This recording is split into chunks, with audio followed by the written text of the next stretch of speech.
Hello, everybody out there in podcast land. Thank you guys so much for tuning into the show.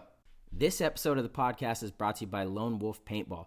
Lone Wolf Paintball is an online supplier that has been around for a very long time. They've actually been Michigan's premier paintball field and supplier since 1987. Now expanding into the online retail store, they are really trying to do their best to supply everything you need to the paintball community. They have it all. You can head over to lonewolfpaintball.com. If you want Field 1, HK, GI, Dye, it doesn't matter. They got it. You can surf the website. You can check it out. They have what you need, guaranteed. And they also boast excellent customer service and same-day shipping. That's pretty badass. You could go to the website, order something, and it's going to be sent out that day. That's fantastic. That's amazing customer service. So again, guys, if you would like, you could head over to lonewolfpaintball.com. You could also check them out on YouTube and Instagram. Their Instagram is Lone Wolf PB, and their YouTube is Lone Wolf Paintball.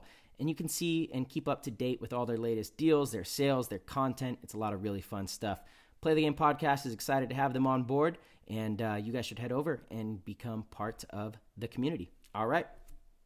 This episode is brought to you by Transfuse. Transfuse is the only all-natural electrolyte drink that you guys need to have in your cabinets. We love this stuff. We've been using this for an entire season now. This stuff is amazing. I feel great when I drink Transfuse. I drink it every single day. I don't go a day without putting a packet of Transfuse in my water. It's very easy, very portable, easy to travel with, and delicious to drink, which means that you're going to love drinking it and you're going to drink more of it, which is going to be incredibly beneficial to your health. Has magnesium, potassium, sodium, which are all amazing for proper hydration. It has zinc, vitamin C, vitamin B, and choline. These things are incredible cognitive enhancers and immune boosting formulas that you don't want to miss out on, especially in times like this. I'm telling you, I drink Transfuse every single day. I love it. Tyler does as well. Anybody who has tried it has been just pouring with great feedback back to us. There's a reason that they're at all the NXL events, and a lot of the top teams and top professionals are using this product. Do not walk around dehydrated. I never realized how dehydrated I was, even when I was drinking all sorts of water. It's not enough. You need the proper nutrition. You need the right ingredients. Transfuse has done a great job of curating the perfect formula. Transfuse is absolutely spectacular, and for all of our listeners, there is a special deal for any Play the Game listener. If you head over to translabs.com, that's translabs.com, and use code PLAYTHEGAME at checkout, you will get 10% off.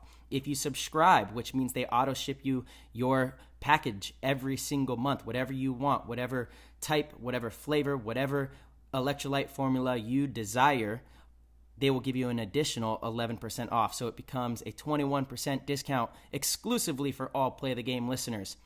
Huge, huge shout out. And we are incredibly thankful for our supporters. And if you guys would like to go support them, it's translabs.com. Use code Play the Game. We are brought to you by Heal Brand. Heal Brand is the best CBD company that we have ever come across. I've been taking CBD products for years now, and I absolutely love it. But Heal Brand has taken my CBD consumption level to the next tier. This stuff is really the luxurious, high-quality, best brand that you're going to come across. Their whole claim to fame is the nanotechnology. It's the real deal. The claim is that through their nanotechnology, the CBD can actually break through the cellular wall and get into the bloodstream much faster and more efficiently. So you need less to do more. Often CBD products, you'll need to take it for a couple weeks before you really start noticing all of the benefits. With this stuff, as soon as you take it, you notice it right away. Within 15, 20 minutes, you're feeling the benefits of CBD. CBD is great for inflammation, anxiety, sleeping, all sorts of different stuff. CBD is really exploding on the scene because it has such a wide variety of benefits. I personally love to use CBD before I go to bed so I can get a full, well-rested night of sleep. Sleep is so crucial. It's so important. If you want to recover well, if you want to fight off depression and anxiety and those unwanted emotions, proper sleep is where you need to start. CBD products really help me do that, and Heal Brand CBD has a wide variety of options of different products, different formulas. It is all natural. It's amazing. This stuff is fantastic. You guys can head over to healbrand.com, check them out, and there is an exclusive offer to all of our PTG listeners. If you use code PLAYTHEGAME at checkout, you'll get 10% off. This episode is brought to you by G2 Paintball. G2 Paintball is back, and you guys should be incredibly excited. If you are in the area in Arizona or anywhere on the West Coast, you want to make sure you do not miss this. Being in paintball shape is one of the most important things to being a top-level player, not just a top-level pro, but a top-level player in any division. If you are trying to win tournaments, you want to be in the best physical condition possible. Paintball is so physically demanding. It requires so much of your physical ability, and G2 Paintball is designed to help you maximize that potential both on and off the field. G2 Paintball played a huge role in our World Cup win. It pays dividends to get out there and do these exercises, do these kinds of training. It is so difficult. It is very tough, but it is going to put you in position to win events, and that's what we're here to do. I teach this at all of my clinics. I always preach the importance of physical fitness in paintball ability. You can get all the way to the finals, but if you are only at 60% and a less talented, less skilled, less experienced team is at 90 or 100%, they are likely going to beat you. Do not let your physical ability be the reason you guys are not winning events. Get signed up for G2. If you guys are in the area, make sure you get active, get involved. It is owned and operated by Victor Gamboa and Rusty Glaze. You have players like Tyler Harmon, myself, Ryan Greenspan, all part of the entire G2 program. You guys can stay up to date with everything at g2paintball.com, and we hope to see you at an event very soon. That was an insane inside move by Marcelo Margot. Great communication. And the crowd starts chanting Harmon. Great shot by all the guys. So Tyler Harmon saved that game. He came out with 2 wins. Marcelo Margot was on fire. What's going on, PTG fam? Thank you guys so much for tuning in. This episode is a legendary banger. We've got one of the super OGs, an absolute Hall of Famer, Roque Cagnoni, on the show tonight. It was really great to be able to sit down and talk with Roque and go over some old school stories and just reminisce on the early days of professional paintball and talk about, how far we've come as a sport and as players and an organization as a whole. So without further ado, we're going to hop in the show. All right, we got the one and only, the legend, Roque Cagnoni, number 7, modern day pirate, just a pirate himself, an absolute savage, a true icon of the game. Roque, man, it's so good to see you. Thank you so much for bearing with us through the technical difficulties getting ready for this show. This has been quite the adventure. We've been on the phone here for about 45 minutes to an hour already. You got to help the caveman out, man. It was mostly time to go on me, but go ahead. Dude, not even. Your part was the easiest part. It was us with this super fancy audio interface and all this stuff we got going on. No, man, you look great. Roque, how's it going? It's going awesome. It's a pleasure to be here with you two guys. Dude, you guys are carrying the torch, and I love you guys, and you guys are doing it right. Go ahead. Oh, man, we love you, Roque. We love you, brother. You've inspired us and generations of paintball players, so the honor is all ours to have you on the show. We've been waiting for this one for so damn long, and it's finally here. We got Roque on the show. Rock Dog is in the flesh.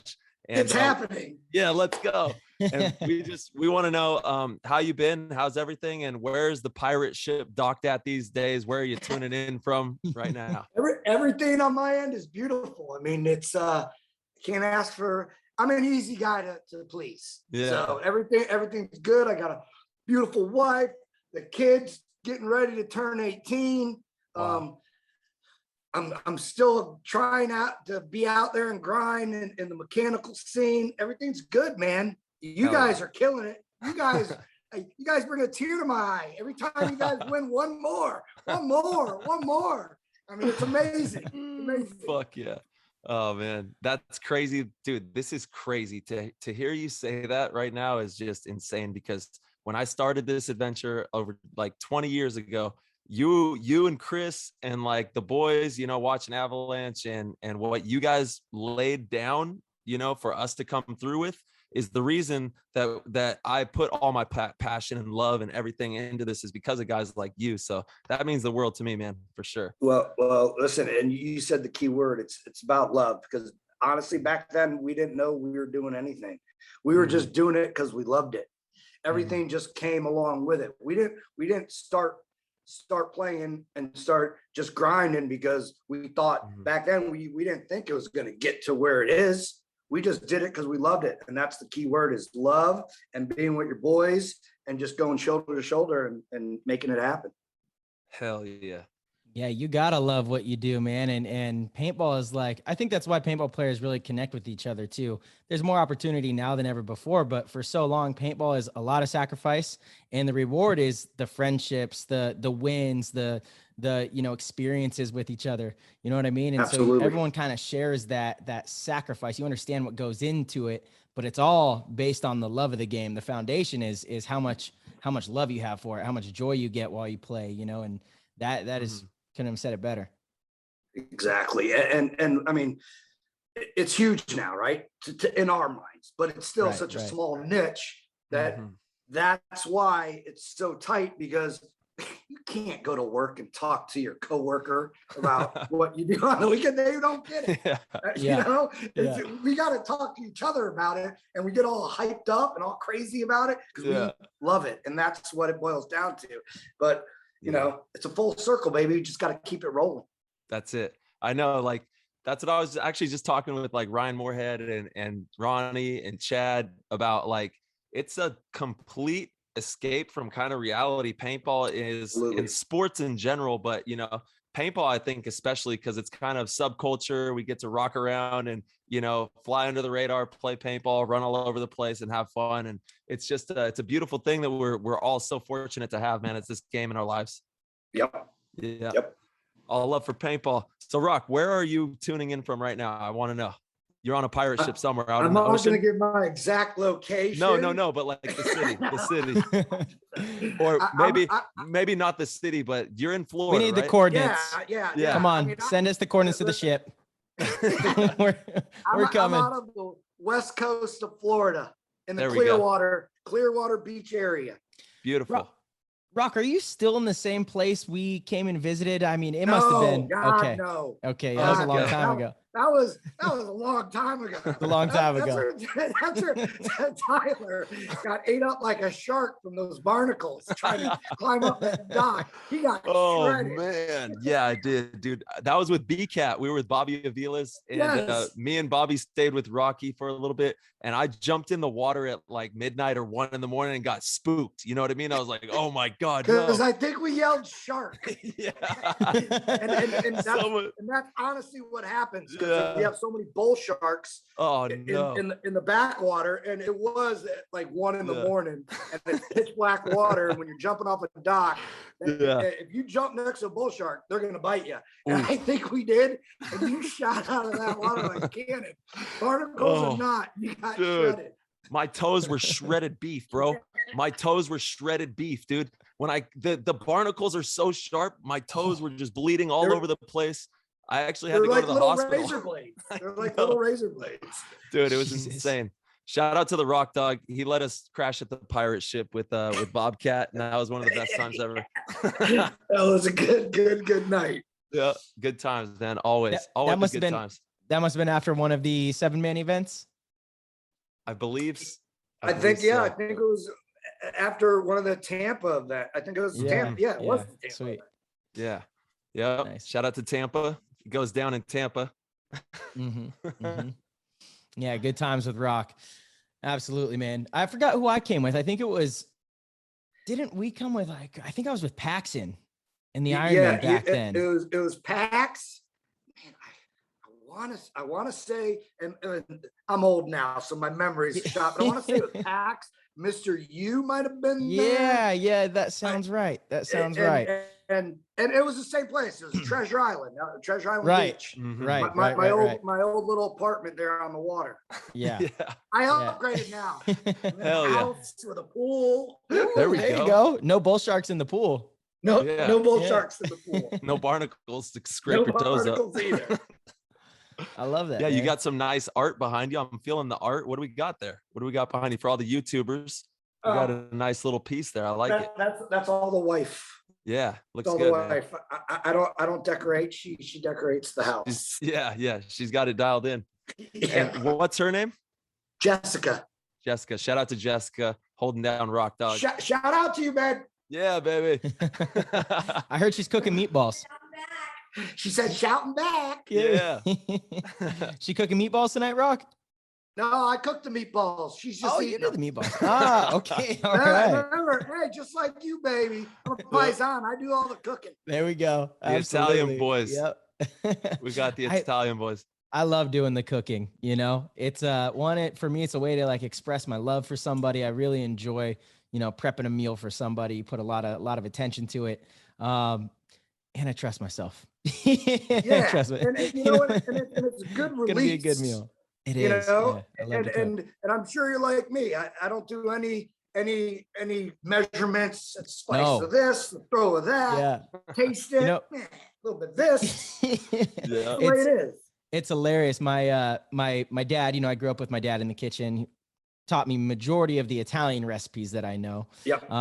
And my little sister now, she started cooking, and she's hit me up. Dad passed away a couple years ago, and she's like, hey, Yeah. you know, do you have the recipe for Dad's meatballs or the lasagna or, you know, this or that? And I'm like, I can tell you the ingredients. I can't tell you how much of each to put in. It's They don't- all they don't feel. tell us. Yeah, exactly. They don't tell us. I'm like, They you know, just they put a little bit of stand in this. front. Yeah, Do taste this. it. No, it needs a little more of that. Yeah. Bada boom, bada bing, bada bang. Exactly. It's it's how you That's do how it. the guineas do it, baby. Yeah, exactly. You know. I Let's like go. a meatball. Huh? Yeah.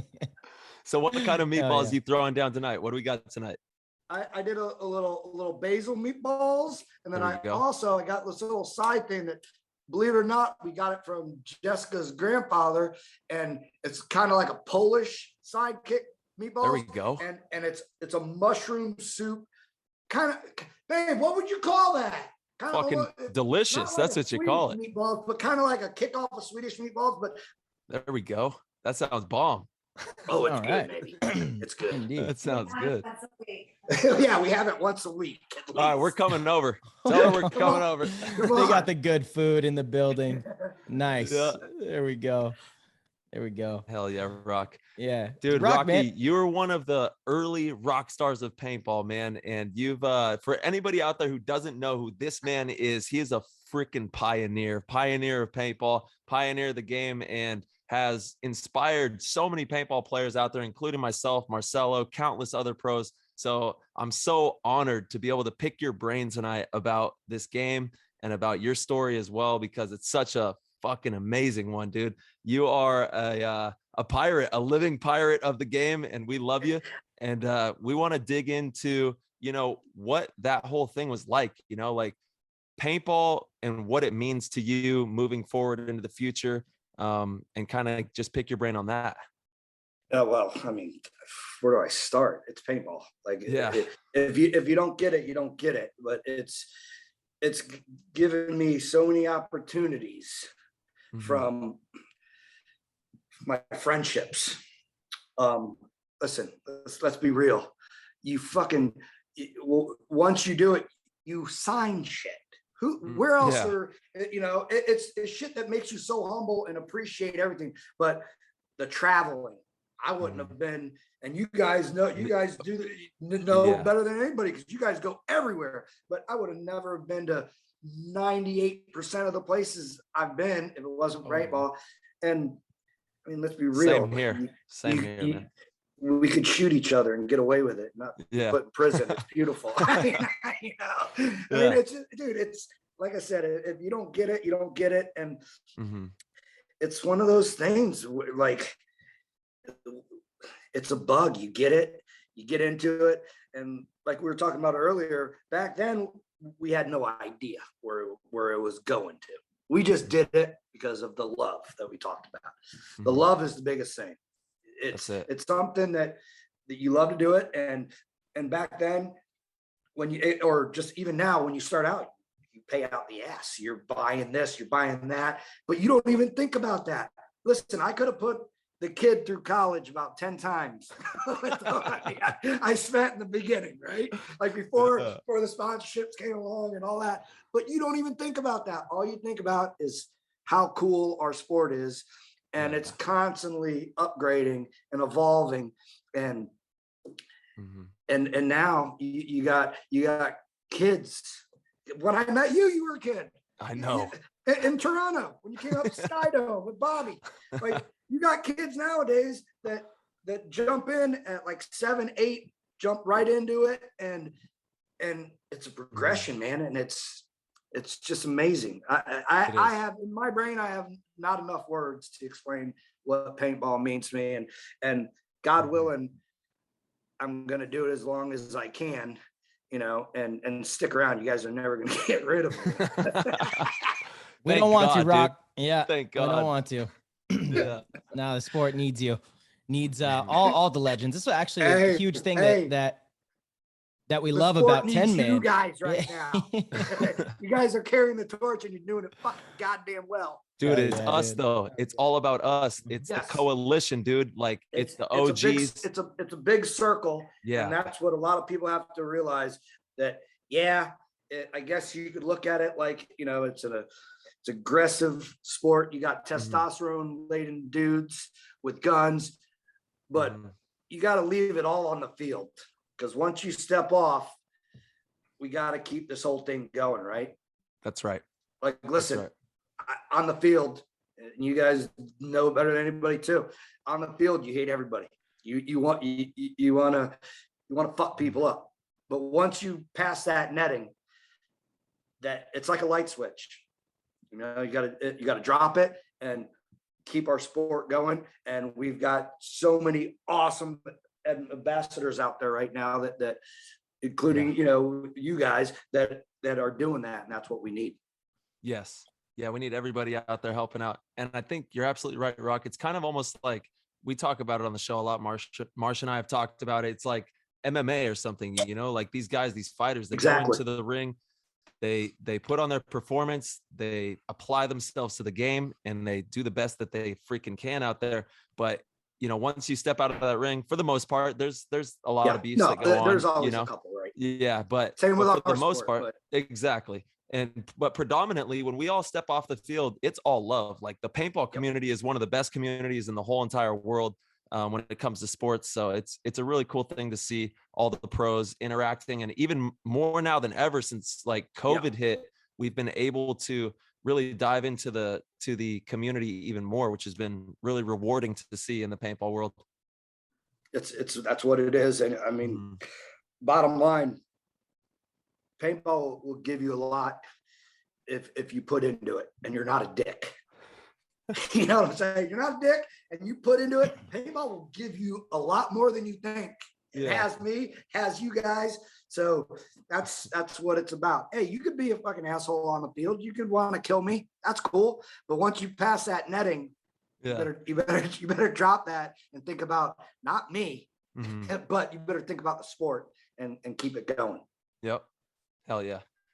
Yep. Yeah, I think I think we're in a really good place with the current pros too. I think a lot of the current pros really understand what we need to do to push the sport forward. And I think you see a lot of them stepping up, you know, whereas in the past it's been few and far between. Right. And you know, we're fortunate for that. I actually just got off the phone with Tom Cole again. It's really cool. Ever since he came on the show, he's been really involved and, you know, we got a really good response. He got a really good response from the show. And, you know, he's saying the same thing as far as like how the pros are conducting themselves and trying to market and push this game forward. We're in a better spot than ever before. So we just got to keep that momentum and keep pushing this thing because like you said, Rock, this sport will give you more than you can imagine. It might not be a monetary thing that this sport gives you, a monetary return. I mean, you'll get something, you could get something, you could definitely turn it into a career. You can make a living out of it. You got to bust your ass. There's a lot of different things you got to do, but it's the other things that this game gives you that is irreplaceable. The friendships, the experiences, the wisdom, right? The knowledge, the personality, you know, who I am, who you are, who Tyler is. It's because of this game of paintball. You know, it's because of all of us, this, you know, like Tyler said, coalition of paintball players that have come together and built our own culture. You know, that's exactly what it is. We have our own culture. So, yeah, shout out to all you out there. And it's one of those things where you could literally, you get away from the world and you could actually be yourself. Like you don't have to, there's no one set way to be in paintball. You could, listen, you know, you could be you. You could be you. You could be you. Because at the end of the day, we're doing the same thing, what we love. And that's, to me, that's huge. Yeah. That is so true, Rocky. Everybody is just flat out blatantly themselves when they're at the paintball field. And it's Yeah. cool because you have every walk of life there. You have all Everything. walks of life, everyone coming together for the love of the game and just having fun, cutting loose. It's like one of the only places in the world where you could cut loose and just like feel free, you know, and not feel like, you know, just monitored. I don't know. I feel monitored Yeah. nonstop. But when I get on the paintball field, I know I'm still monitored. I'm on the, you know, TV screens being aired out to the world. But I don't know. It's just like it's a different kind of escape, even though, you know, even though we're still alive. And we're all doing it for the same reason. Like I said, I got paintball friends that literally go to paintball events and they got to live off like a Shell gas card to eat and drink and stuff. And then I got other paintball friends that are like financial millionaires, and we're all at the same place, you know, cutting a rug and getting crazy and just loving our game. And that's huge. Hell yeah. That is, man. Dude, what was the all right, I want to just dive into it. What was the first team, your first team's name? I got to know, like your rookie, the very first paintball team you played for. The first team. Yeah, your very first team was Team Predator. Hell yeah. and it was ran by this old guy, Ralph Thompson. And this is, I mean, I was probably maybe 4 or 5 months into it and didn't know shit for shit. And I can honestly say, I think I played a year, because this is when we played in Florida. We have these fields where Melaleuca wood fields, and they're just like paper trees just set up. And I can honestly say, I don't think I saw or shot anybody for probably like 8 months when I first started. I would get hit and I'd be like, what the fuck? But it was something about it. And I remember, because back then it was all older guys. So I remember my mom dropping me off, and it was down a dirt road by a women's correctional institute. And all she seen was a bunch of old dudes in camos.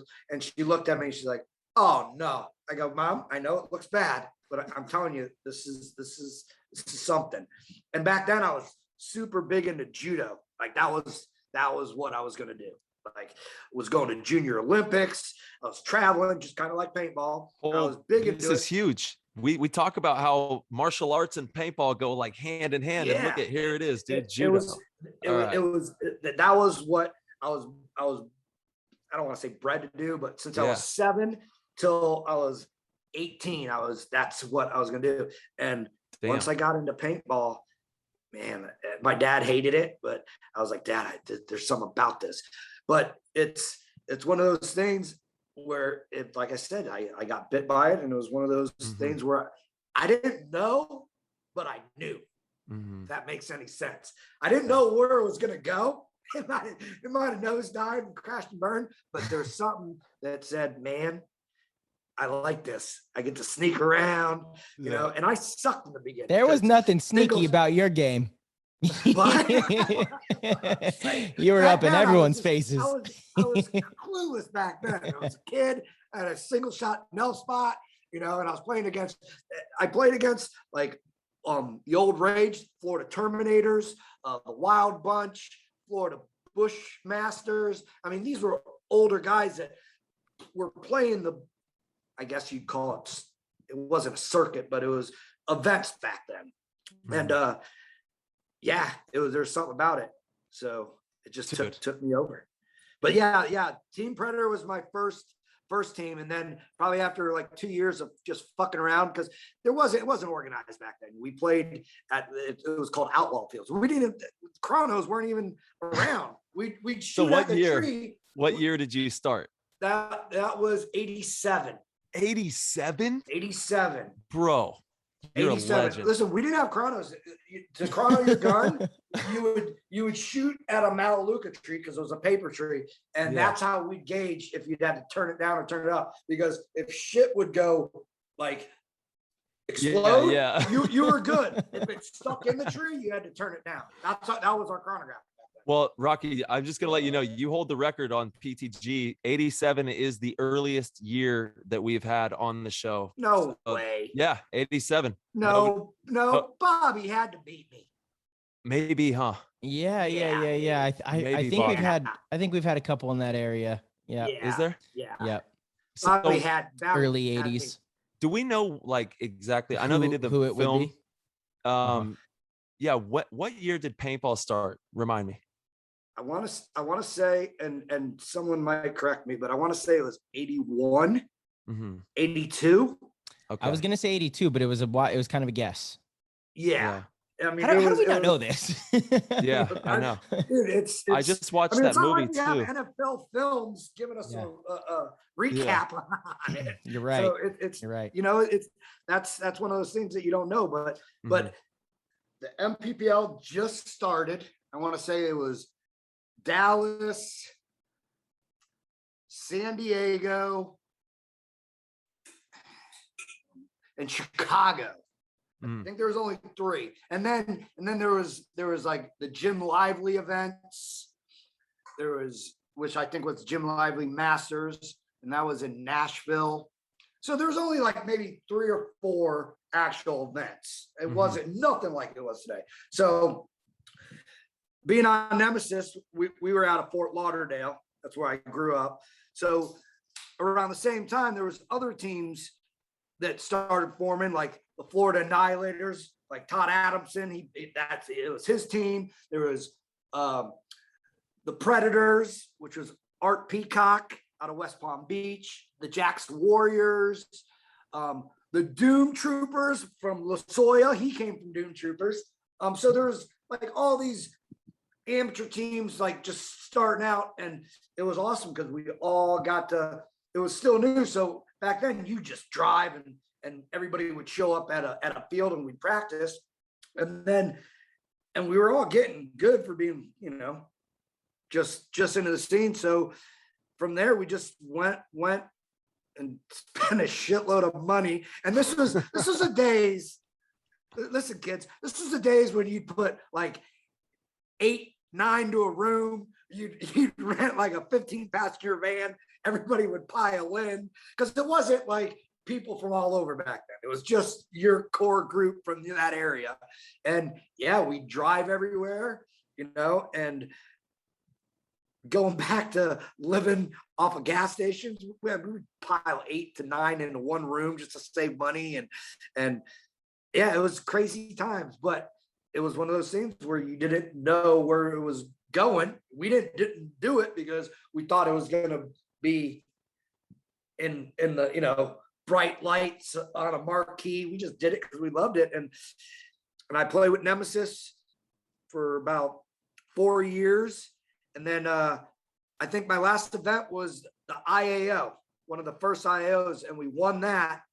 And then I was lucky enough because in San Diego, Avalanche, Ed Portman and the boys were reffing, and they weren't even Avalanche then. They were Easy Company. They were reffing it, and right place at the right time. They were reffing me and watched me, and that next year, I want to say in beginning of '96, Ed's like, "Hey, you want to play for us?" And I didn't know him because there wasn't like internet. You're following teams like it is now. I'm like, a pro team? I'm thinking, yeah, why not? So that's where it all kind of started, right from there. And you know, Portman gave me a shot, and it just went. Dude, Ed Portman, damn man, he really put a lot of people on with that organization. He really did. Listen, love him or hate him, that dude was one hell of a friend and one hell of a team owner / captain, because he put it all together. And listen, his motto was, all you gotta fucking do is show up at the airport. He took care of everything. That was our job. That's what he would tell. All you gotta do is show up at the fucking airport and get on the plane. Yeah. That's it. And that's it. And still, some people fuck that up. couldn't even make it to the airport. And that's how it started. I mean, he was, I say, a mastermind back in the day, because he just put it all together, and he knew what the sponsors wanted to see. He knew who to go get. And I think he was ahead of his time back then, honestly.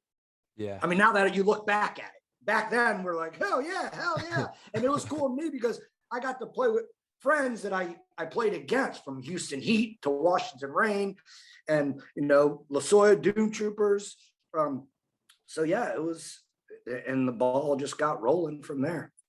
Before you went pro, you said like 4 years or maybe even a little bit more, 5 years in the grit, in the grind, working your ass off, paying for everything. And it didn't come easy, I'm sure. Can you kind of, hey, listen, nothing good comes easy. Yeah. Except for Rockin' Easy. Shout out to Rock Easy. That's right. But yeah, and this was back in the day where, I mean, of course we didn't shoot as much paint as you do now, but a case of paint was like $120, $100.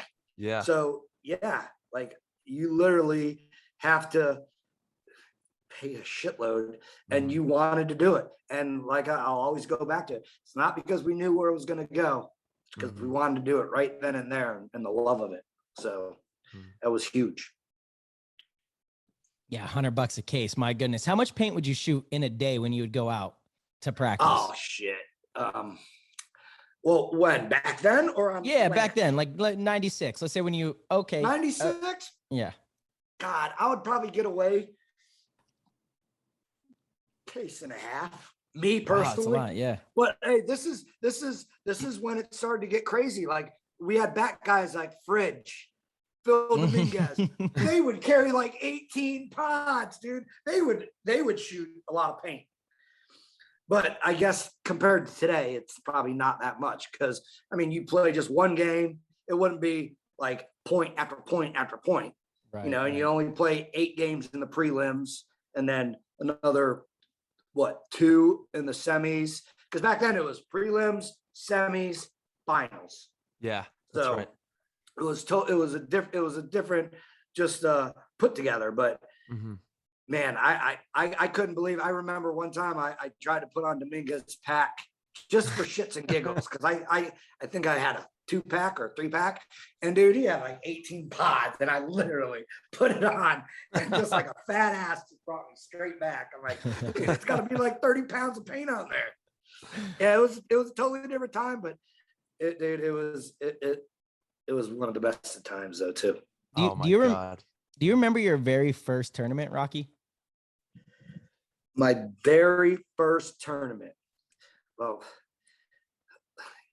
God, let me think. Hold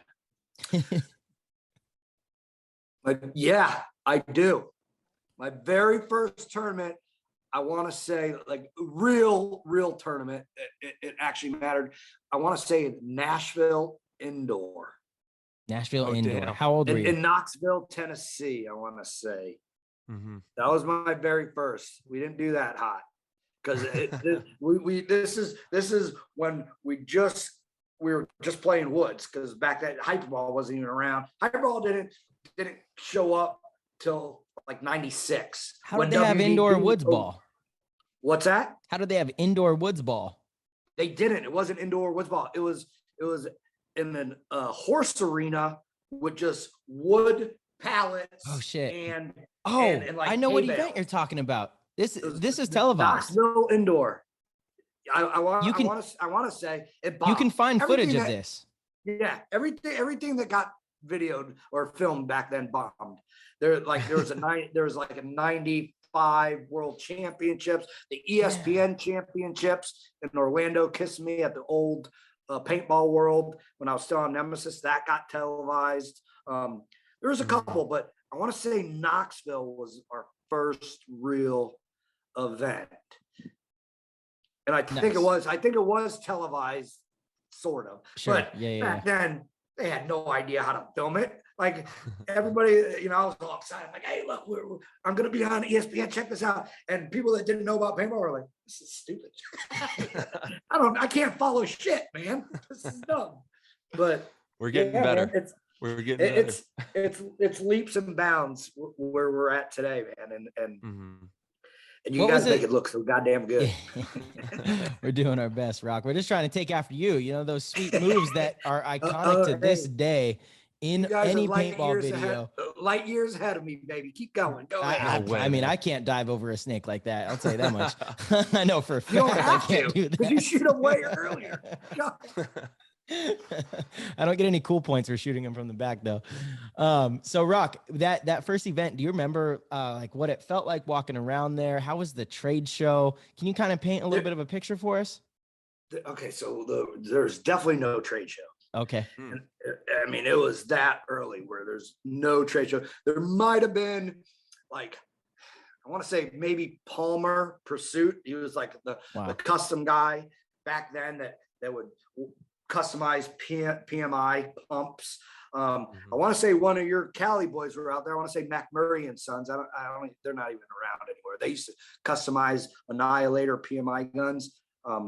And I'm not talking about like VM68 PMIs, I'm talking pumps. But yeah, there was no trade show. It was literally gotcha. in a horse arena with horse shit everywhere. It wasn't glamorous at all. But like I said, you got horse blinders on. You don't think about that. You're there to play paintball. Yeah, so you're just trying to win the tournament. Yeah, it was the coolest thing in the world, regardless. I love it. So, but it was the coolest tournament. The coolest first tournament was definitely that WDP Hyperball Championships in England, because that's when they first debuted Hyperball, and everybody's mind was blown. Yeah, because no one's ever seen Hyperball before. Wow, can you imagine going from woods? That's like how you know the game to then this futuristic looking game on Hyperball tubes. It's all crazy. Open.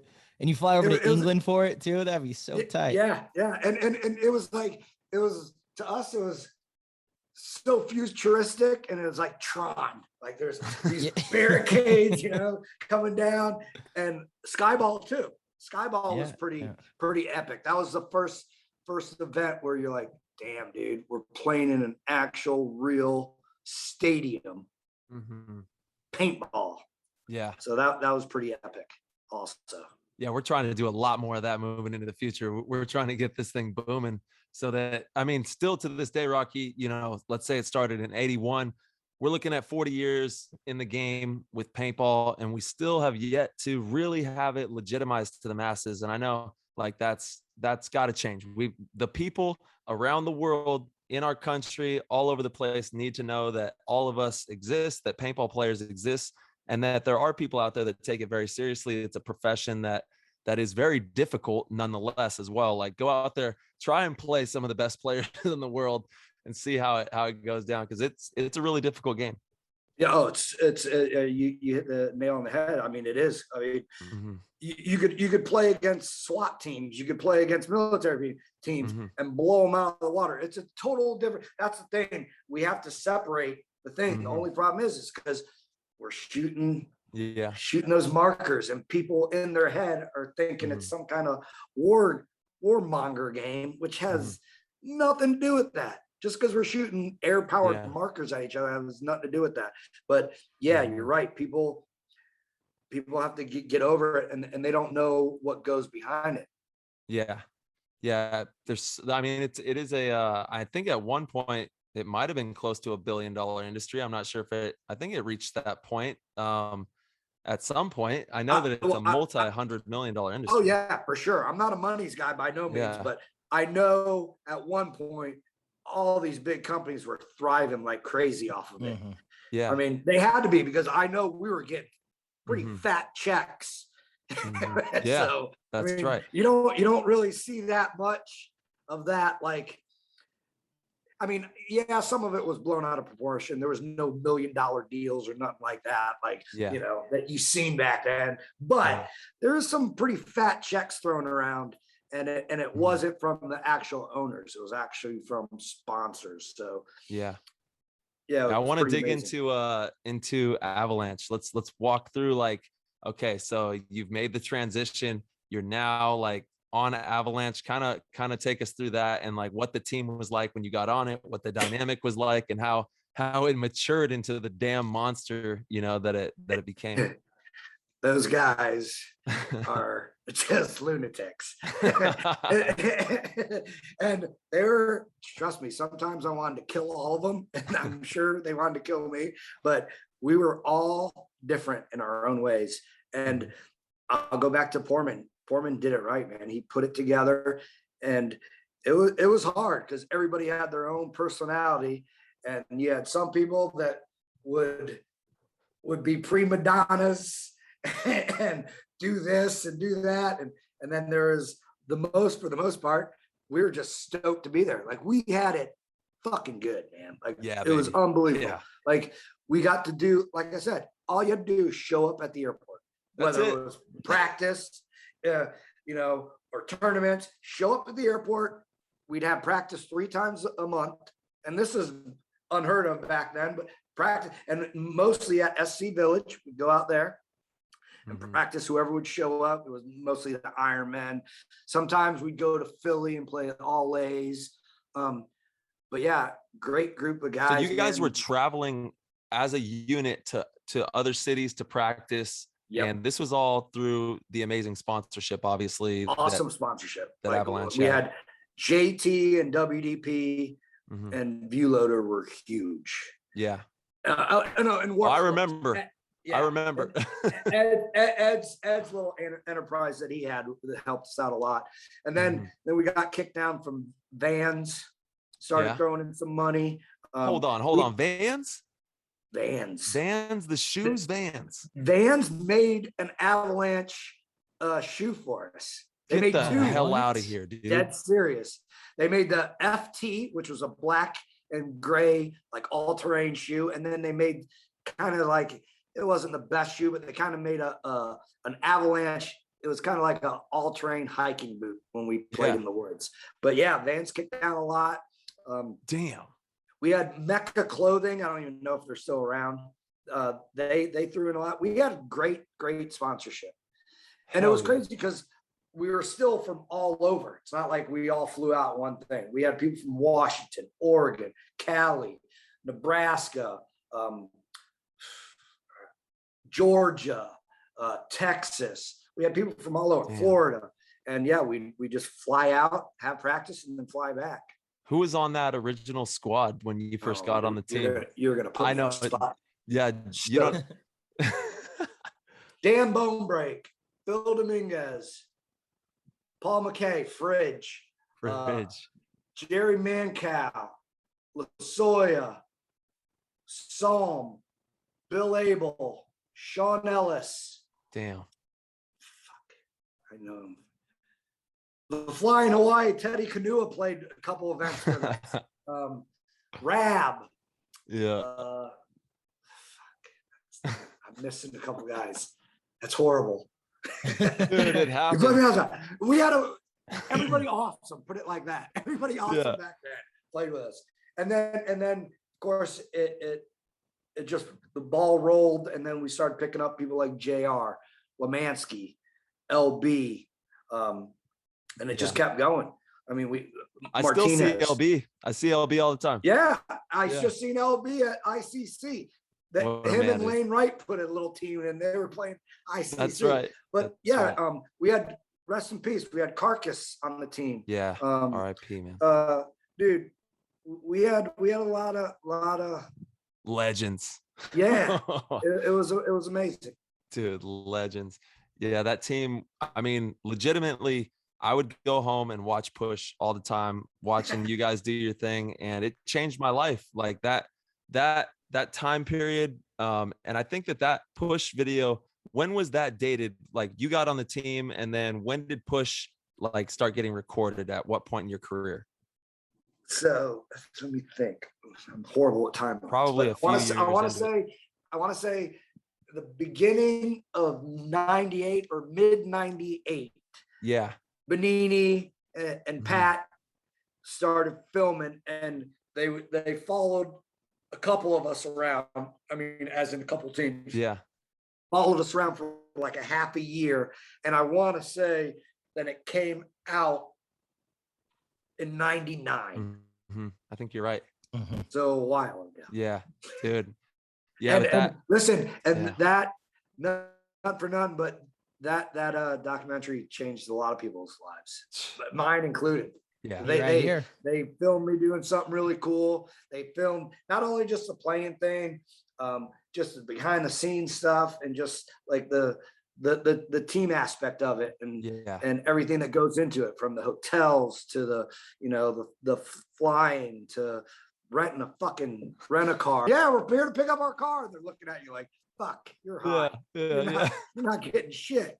I mean, we got banned from renting cars in England for like a year because we fucked up so many cars because they were all stick shifts, and you're driving on the left, and Lasoya couldn't shift, so I'd have to be in the passenger side, and every time he put in the clutch, I would have to shift for him. It was crazy.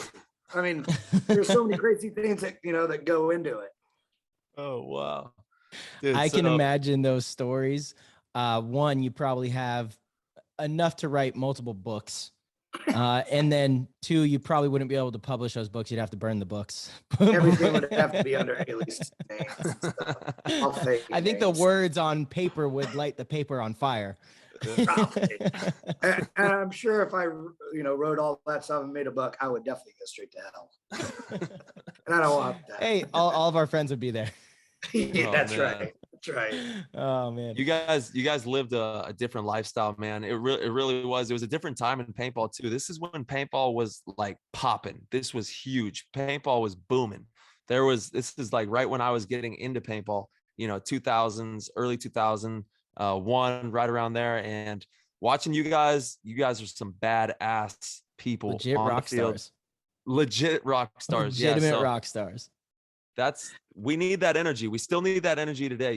We got to keep carrying that, and we got to keep booming that kind of that amazing energy that paintball brings, because paintball is a special game, and you get to live loud, right? You get to live real loud. Exactly. On the field. Yeah. And that's what it's about. Like I was saying earlier, you could be yourself at the paintball events, right? No one judges you. So that's why I try to tell all the kids, dude, be yourself and blaze your own path. You don't have to, yes, there's little niches that you kind of want to get into and what's cool, what's not, or whatever it is. But dude, be yourself, blaze your own path, and be you, and everything will follow after that. There's no one niche in paintball that makes paintball. It's everything put together. So you just got to be yourself and blaze your own path and do you, and everything follows after that. It's pretty simple. Hell yeah.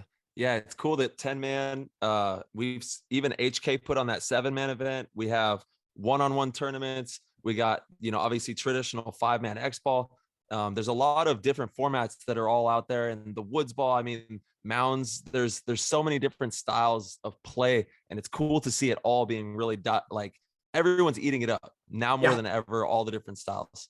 Because every format's coming back, and I think that's pretty cool. It gives us old fuckers a chance to go out there and somewhat compete, amongst ourselves, and that's huge because I always want to play, but I still want to be competitive somewhat.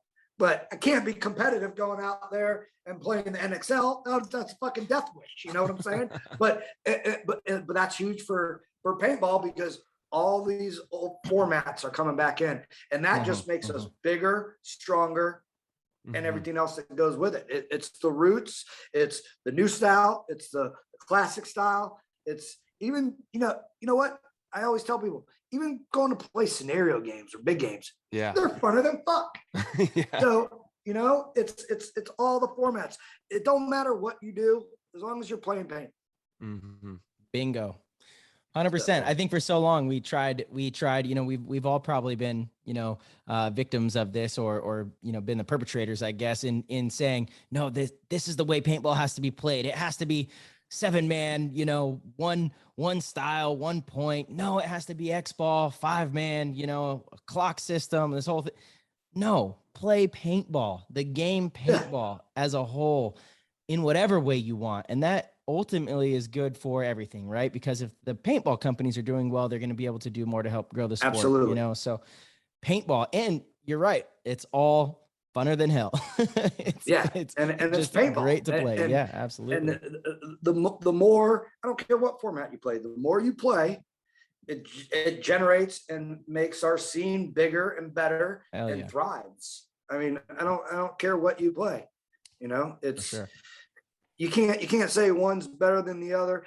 Yeah, of course, when you want to be at the top level, that's where you want to be. But you don't have to be. Like if I went out and bought a dirt bike I ain't gonna go and try to get on the AMA tour. I'm gonna go ride my bike because it's fun. Exactly. Right? Yeah, exactly. So, I mean, you got to take the same outlook in paintball. It's a perfect way to put it. Yeah. I say similar thing with like snowboarding. I have a snowboard that I take to the mountain every winter, but I'm not going on all of the trails and jumps and, I'm not doing all the stuff that Shaun White's doing. I don't, Right. is he still the guy? Myself in the X Games. Yeah, exactly. I'm not trying to get in the X Games at all, but I will spend, a couple $1,000s a season just going up, having a good time on the mountain. Absolutely. Yeah, for sure. And paintball's no different, 100%. There's so many different ways to play paintball and enjoy the game and get the experience that we're talking about, build the relationships, enjoy something. It's a great physical activity. It's a phenomenal physical activity. Goodness. Keeps you don't realize, really you don't realize it. Like you think, it's a workout. If you want to get out and do something, go do that. You're running, you're sliding, you're crouching, you're leaning. It's a workout. And another big thing, dude, it's huge to, if you got a kid or you got a brother or you got a wife, a girlfriend, go take them along. Yeah, absolutely. I mean, it's huge. It's something that will bond. Listen, there's nothing better than having your girlfriend or wife shoot another dude. I mean, you're gonna get a lot of pussy that night. She's gonna be so excited and so stoked, right, babe? Got this girl. Paintball's bringing us to the promised land. I'm telling you. So there's so many things about paintball that, like I said, as long as you're not a dick, you get a lot out of it, man. There's so many things, so many avenues that you could take. So yeah, Matty Marshall actually said that perfectly on one of the. He says everything perfectly, dude. Yeah, He's a god. He's the voice of us. He was on here for 6 hours, bro, and we still, we want to have Matty back again. He's just an amazing guy. But he was talking about, the gifts of the game. There's so many gifts of the game that are not monetary. They have nothing to do with physical, material, wealth. Nothing like that. It's just this raw, real, energetical connection that you have with the paintball field, with your marker, with the community, the players, everything. It's profound. It really is. And if you're lucky enough to have a community and build a team and go on the adventure and win tournaments together and build those kind of memories, then it takes it to a whole nother level. And it's just it's a great time, point blank, the best time. It is the best time. Yeah. Hey, I don't think that I kind of asked you this, but when you went from martial arts to playing paintball, what got you into paintball? Was it a birthday party? No. That's another funny story. So I'm the youngest out of my family. Yeah. I got an older brother, and he still is. He's going to retire soon, but he's always been a military freak. Mm-hmm. So growing up, he was always into military stuff, and we would play BB gun wars back in the day. Oh boy. We'd go out there, and I'm so lucky I didn't lose an eye or nothing. I don't know how I did to this day. Oh my but gosh. We'd go out and play BB gun wars with him and his friends, and that slowly got me interested. And I'd go back, and Mom would be mad because we'd either have welts or she'd have to pop the BB out of our skin like a zit. And I want to say one Christmas, she got me a Splat Master. She's like, well, you're not playing BB gun wars anymore. She got me a Splat Master. I was the only person that had it. And then, of course, I shot everything up in the neighborhood. Yeah. Everybody complained. So my buddy, I'm like, hey, you got to get one of these guns, and we'll just do little duels or whatever in the woods. He got one, and then it just progressed. Then we went to, sweet. Yeah, it was something as simple as that. You started it. Your mom started it. Technically, she did, and which she probably kicked herself in the ass because, like I said, Mom and Dad hated paintball. They ended up being my biggest fans, of course. Of course, towards the middle or end. But that's what started it. And then, of course, you'd have to go to, where was it? The only place to buy paintballs. God, I can't even. Army Navy surplus, and they would have like 50 counts in Ziploc bags. You know, we'd buy paintballs here and there. And then we found out a paintball shop in West Palm Beach called Mike's Paintball PX. And it was one of the longest running shops. I want to say it closed maybe 5-6 years ago. But we went up there and it was like we were in heaven. We opened up the door and still, if you look at it now, you'd be like, that ain't no shop. But to us, it was the coolest thing ever. Like, and then that's where it took off. Then we were buying like Cal Mag boxes. I think they came in like 100 counts or 200 count Cal Mag. It was like a paint Nelson paintballs. And yeah, and then it took off. That's how it started. BB gun wars. Damn, dude, popping them like zits out of your arm. Popping them like zits. And I'm telling you, I can't believe it didn't get like. One of you guys got smoked. Yeah, did you guys wear any goggles or glasses, anything? Well, yeah, we wore like old school shop goggles. But okay, all right, it's something. It's something at least. Yeah, it's something. But listen, so it was a 1 pump rule, okay, and everybody's using 10 pumps. No one did the 1 pump rule. Everybody was in the back of doing this, pumping 10 times. So those shop goggles wouldn't have done dick if we would have got if anything, just break and send stuff straight into your shrapnel right into the retina. Oh my gosh, Roque, you maniac. Sounds about right, dude. Sounds about right. Roque, let's dive back into the Avalanche time. You know, I think you were saying it was like 96. Ed, you know, asked you if you wanted to come to the team. You know, you come to the team. Was there any training regimen back then? Were you just going out and playing paintball? Did you guys do drills? Like, what was it like, you know, getting on the team? You're with Avalanche, full ride. Our drills was practice pretty much. Practice. Okay. And honestly, it was the Wild West. For sure. Literally, we would show up somewhere. And so we had two squads on Lanch. We had the clubbers and the sit in the hotel room and get shit-faced crew. Yeah. So the clubbers would go out all night long. I mean, I don't have to tell you who was part of that. Yeah. Like him and Solomon and all them. And when we ask you, they would do that part. Me, Ed, Richardson, Weasel, Ellis, we would be the hotel, just sit there and just kick them back. But there was that's more my vibe. I like kicking back with the homies. There was no drills, no none. It was practice. Just practice every weekend. Like you guys were practicing a lot though. That like you said 3 times a month. Yeah, we practiced a lot. And that's what I'm saying. It was the money flow was huge because you look back at it now, that was a lot of dough getting thrown around every month. And that wasn't even including events like England, Portugal, Germany, you know, Sweden. Well, you got to get Bon Jovi and the crew out, you know, in the right places. You guys were legitimately rocking around the world and putting on a damn show for the world of paintball. And it all goes back to Ed. I mean, I give that guy the most credit because he was the brainchild behind it. And then, I can't forget Forrester. God, he is. I forgot Forrester, the brain. The brain. Forrester was the brain. Ed, that's right. I'm sorry, Glenn. My bad. I told you to put me on the spot. I can't forget Forrester. Forrester was the brain behind Avalanche. He came up with everything.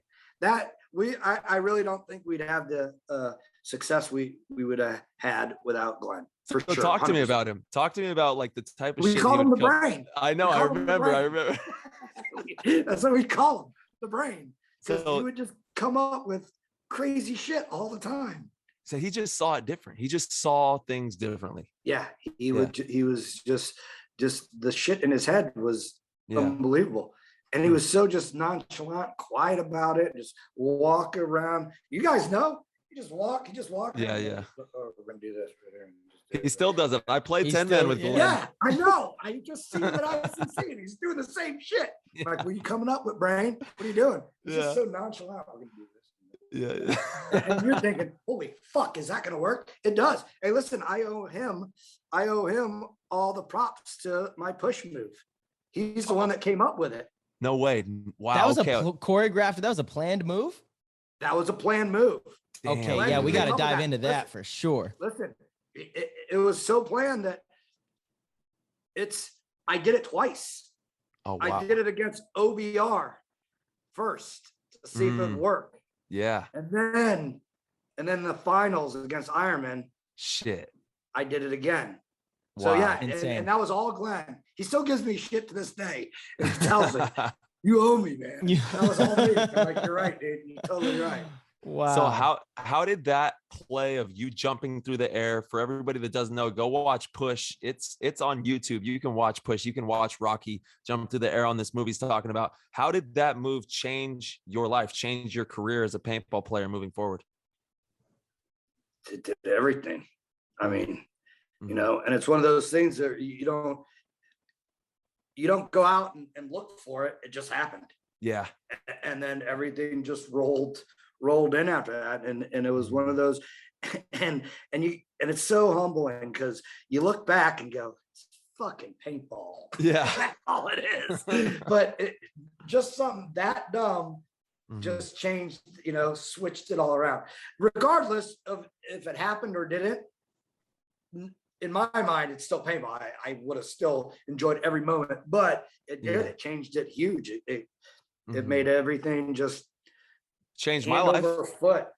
It changed my life watching it. You know what I mean? Like, well, yeah, like thank you. It changed my life also. But you don't even expect it. It's something that just happens. And that's the glorious thing about paintball. You just go out and do your, like I said, blaze your own path, and everything will follow. And that's all it was. But yeah, Glenn, I owe the it all brain. to Glenn. So make sure he hears that. Shout out to Glenn. He's gonna be loving that. But yeah, that's the Lanch crew was a pretty amazing group of guys. And what's great is we're all still tight.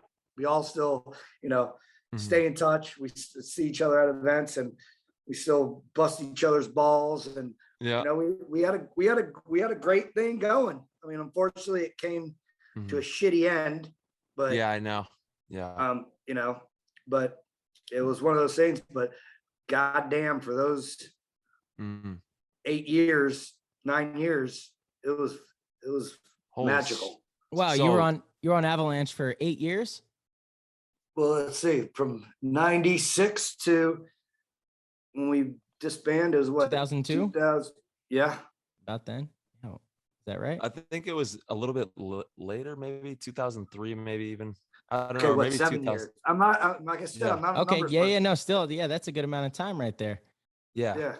So in the beginning, did you guys have immediate success and all the glory type stuff, or was it? No. We were the bridesmaids for a while. Came in seconds, came in thirds. 99 is when we kind of put it all together. 99, because the first event out of the gate, Vegas, we won. And then after Vegas, we won Vegas, and I think then we won Dallas, and then I want to say we refed Atlantic City, maybe. But yeah, 99 is when we put it all together and everything happened. Who was your biggest like rival before you guys started winning? Who was winning those events?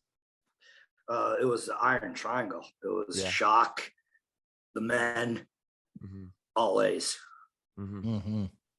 What do you think it was that finally clicked, that, you know, catapulted you guys to that first place spot?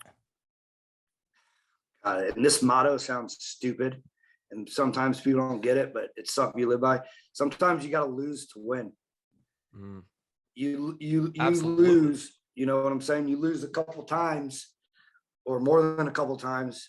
You figure out, either you sink or you figure out how to rectify that and start winning. And I think that's what it was, because we were bridesmaids for a couple times. We came thirds, fourths, a couple times we didn't make it. You get your ass pushed in a couple times, you got to figure it out, right? Or you don't, or you just and you go hunt. Away. Yeah, exactly. Stay in the hunt, never win. I think that had a lot to do with it. Did you guys pick up any new players, or was it the same group when you guys did finally win? No, we dropped some players. We picked up new players. Okay. but for the most part, we stayed the same. Like we dropped a couple players. We did pick up a couple. I think we picked up LB and Lemansky and John Richardson. And we let go some players. We picked up Glenn, because in the beginning Glenn wasn't with us. We picked up Glenn, the brain, and I think that's, God, I hate to fucking blow his head up, but that when we picked up Glenn, then the strategist, he kind of put it together for us too. He's got a marvelous record apparently, because it seems like everywhere he goes, the teams do good. And so I had a lot to do with it. I got a lot of love for Glenn. I actually just got to spend a full weekend with him. First time, definitely the most time I've ever spent around him at the ICC. He was one of the OG Dynasty guys, so he was playing with us. And I should say I was playing with them, to be honest. But it was really cool. It was a cool experience. All the OG Dynasty guys are great, but Glenn is a very interesting, Tyler, the way you were both explaining, the way he will like look at a field and, oh yeah, we're gonna do this and that. I mean, we were certainly getting the full dose of that. Yeah, it's amazing. It's amazing how great. He could just see something and come up with it and just let it fly. The way you describe it in Push too is timeless, dude. Like your whole breakdown of Glenn in the movie Push is I'll never forget it. You're just like, he thinks it and then it works. You're like, I don't know it, and it's true. And I hate to recite it, but you come up with something, and when it worked, it was like a guillotine. It was unbelievable. And I would look at him like, wait a minute. So I'm just gonna go here, sit here, kind of just hang out and not do anything. Yep. All right. Because just all right, fair enough. And honestly, it's one of those things where I owe everything to teammates too. I played the way I played because of my guys. I couldn't have done. Like I realized that after Avalanche went their separate ways, and I didn't go to Infamous, and I didn't stick with Avalanche, and I went on to Red's Factory, and I sucked ass. It was like a fucking whole different battlefield. And right then and there, I was like, fuck, dude. It was huge having those guys behind me, next to me, in front of me, whatever. It made the biggest difference. And once you get a good group of guys and you guys got it dialed in and you guys are flowing, it makes the world a difference. Yeah, it's such a big one. Paintball is such a game of flow. And so when you do have a group of teammates that you don't even have to communicate as much, or when you do communicate, it's so much more efficient, because as soon as a word is said, you're already ready to react. You can see in their body language what needs to happen, how you guys believe, the philosophy you believe in on how to play. So if a situation presents itself, you know how you're both going to react. That is everything in paintball, and huge today more than ever, but that has always been chemistry in paintball is such a massive part of the game. Gigantic. Massive. And absolutely. that was one of the biggest things. I could honestly say that I could have had my head in the fucking dirt like an ostrich, not seeing shit. And I could just listen to LB or Lemansky just bark out fucking codes. And I would literally, like a HUD system, have everything laid out in front of me. Like I knew exactly where everything was going down, who was shooting what lanes. And that's what helped me play the way I was playing. I mean, it's hard to explain, but it's chemistry, and it's all about that flow. And those guys that's why I was so pissed when it fucking came to a ending. I was really hurt. Mm-hmm. Roque, do you mind me asking why you didn't go with some of your boys to either, you said, what were the two teams, Infamous or? Ed kept Avalanche going for a little bit. Okay. Yeah. I think he had Weasel went with him, Ellis went with him, Tony Perez, I think Baines, he picked up Baines back in the day. Mm-hmm. Yeah. And then Lasoya took Lemansky and LB and Richardson, and they formed Infamous, and they killed it. Man, I was hurt. I was pissed. I got to I know, Roque. I want to actually talk about that moment, that you know, that moment in time that you're talking about that pissed you off so much, because it was huge. That was actually my first World Cup that I'd ever been to. And Sorry. no, I mean, Yeah, it was witness all world that. news.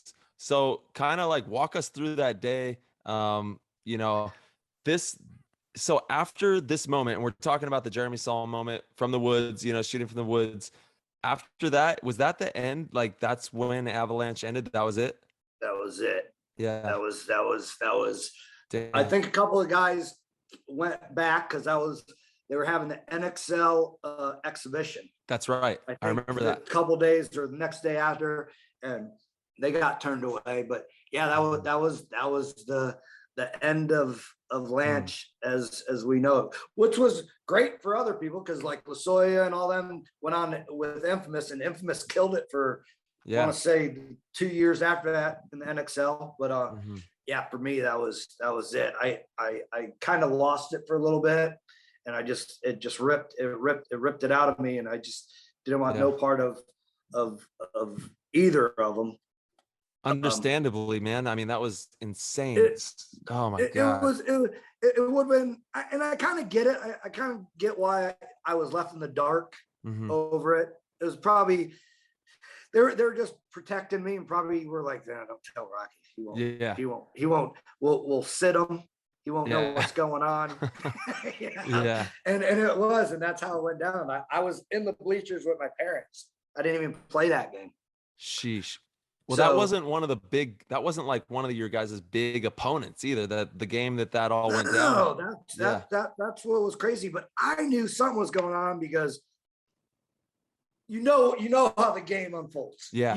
When you're a player, you're watching it, and I'm thinking, no one's in position to ass. shoot these guys. Yeah. I'm like, they're whipping our ass. And then all of a sudden people are dropping. I'm like, who the fuck is shooting them? Yeah. And of course, you don't even go to that level and think something crazy like that. You're like, is someone got a crazy bounce shot off of one of the bunkers?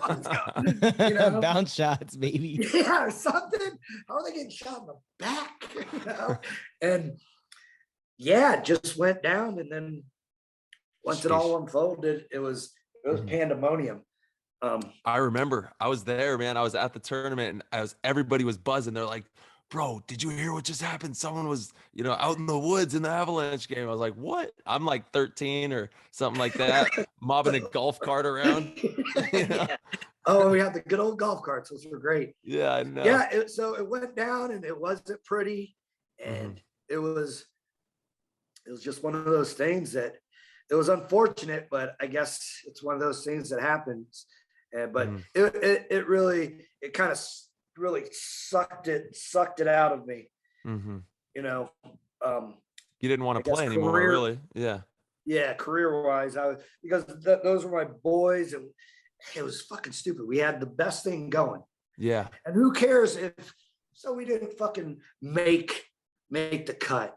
Yeah. We had you know, next season, the season after, whatever. But the price was so high, I think, for a lot of people at that point, because we were in the limelight. We had all these unbelievable players and unbelievable sponsors that I guess everything just got to them, and the heart for winning just went to a fucking stupid place, you know? So yeah, and so one of those ones. So Roque, again, if we could just kind of jump back in, I was curious about what made you decide not to go, you know, either stay with Avalanche or go with your boys to Infamous. What made you decide to go with the Reds factory team? Because that was Hastings was putting out it was just a quick, easy jump, and I didn't have to do anything. Gotcha. Hastings was doing his the paintball video game. Yep. And you know, he said Cole was on board.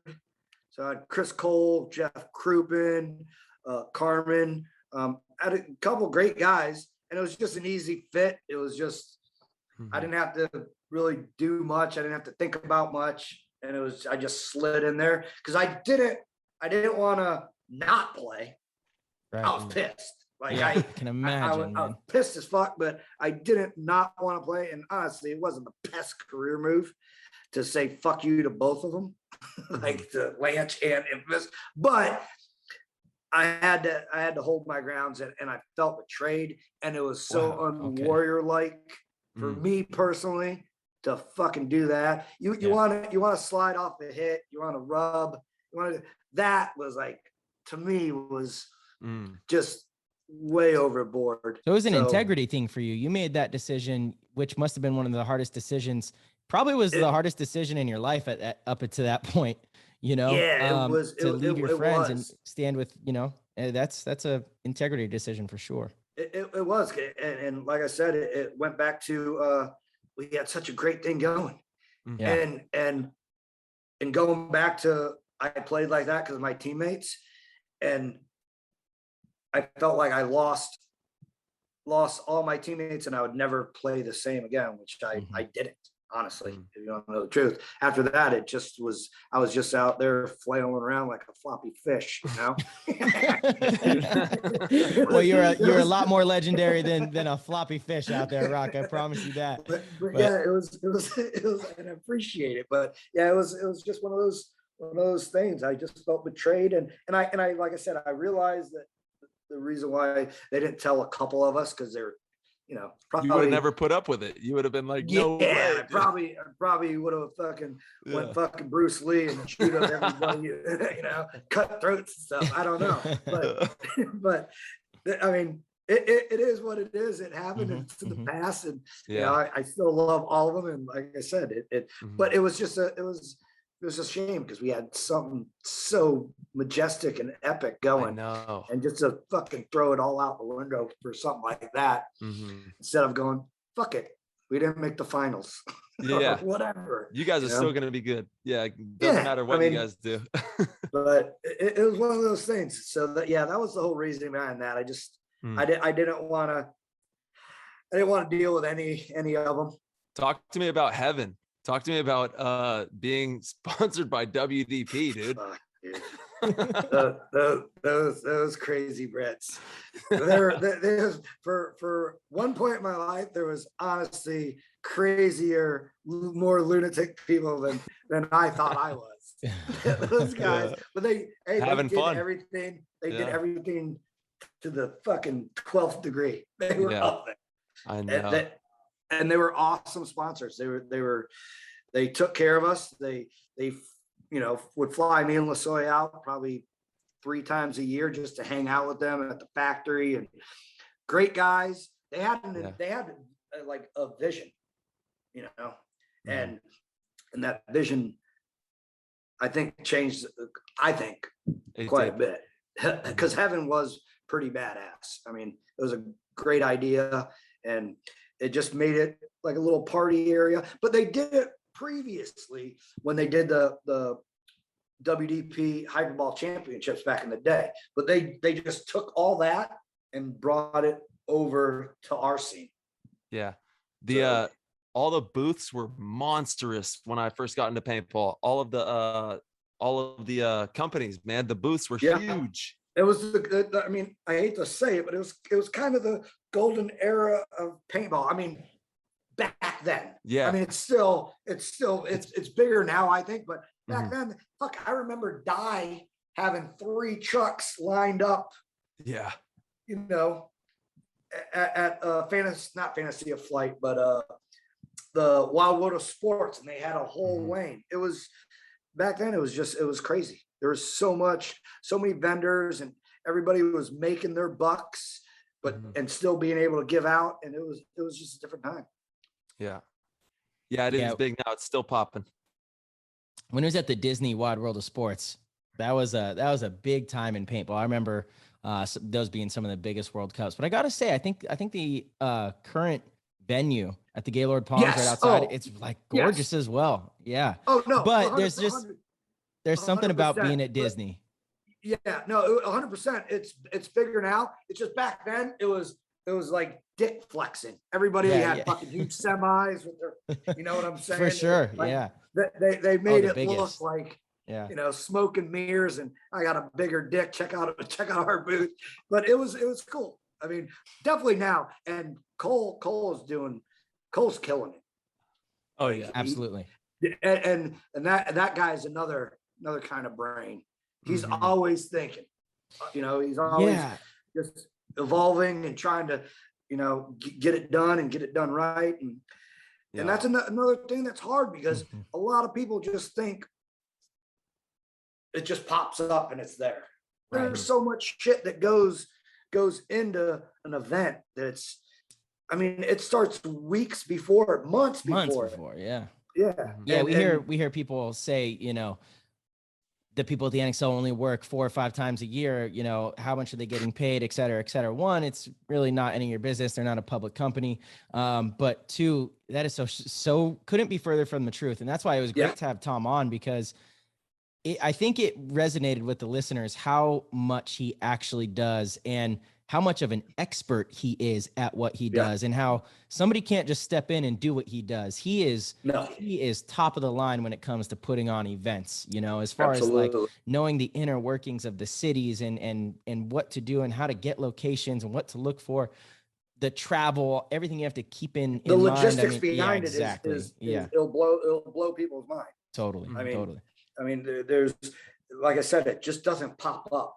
Right. Of course, you get there and everything's set up, and you're like, and of course, people are going to bitch about this, bitch about that, but they have no idea what goes in behind the scenes. There's so much planning, and just everything that goes behind it is crazy. That's why they should be happy that there's even a venue for them to showcase their talent, to get up there and just take everything with a grain of salt. Listen, no one's making $1 million promoting an event or putting on an event. Right. They're doing it because they want people to come and do what they love, and that's huge. So yeah, the gratitude, man. We need a lot of gratitude, a lot more empathy in this world in general. You know what I mean? Like there's a lot that goes on that you don't see, but it's a tremendous amount of work to get these events going. Wouldn't want to do it. No. Yeah. That's a lot of work. So Roque, let's dive back in a little bit to that part of the career with Red's Factory. You were obviously you went there and were the guy. How did that transition go? How, obviously, you said it wasn't the greatest, but was that the last couple of years that you played? Did you retire after that? Yeah, it was Red's Factory we were around for 2 years. Hastings funded most of it through, that's when he had the Reds packs. And he did a phenomenal job of putting it together and doing all that. But we were literally there just having fun. We were never not even close to a contender. We were there to just fuck up people's day. Like we'd beat one good team here, one good team there, but never like in the hunt for anything. And we're just there because we wanted to play paintball. And then that was for about 2 years. And then after that, me and Greg both went to Brimstone Smoke, which was Pittsburgh Smoke. And we just played the MPPL 7, and we did that for another 2 years. And then, and that was fun. Great group of guys too. They're both 2 years on Reds and 2 years on Smoke were fun. There's no other word to put it, but it was hard to duplicate. Yeah, of course. So, that was a iconic never be team done again. Exactly. Yeah. So I want to say it was maybe around 2005 when I was like, all right, well, I'm just gonna bust out of here and just work in the industry for a little bit and hang out and see all the old guys, and at least I'm still around the scene, because I was still not 100% on everything. I wasn't really feeling, and by this time there's no way I was gonna go back and try to get on Infamous or Lanch. It was already done. It was already, couldn't make that decision. And then I just jumped on with Die for a little bit, did the circuit and the scene and the setup, and just hung out with you guys, and that was it.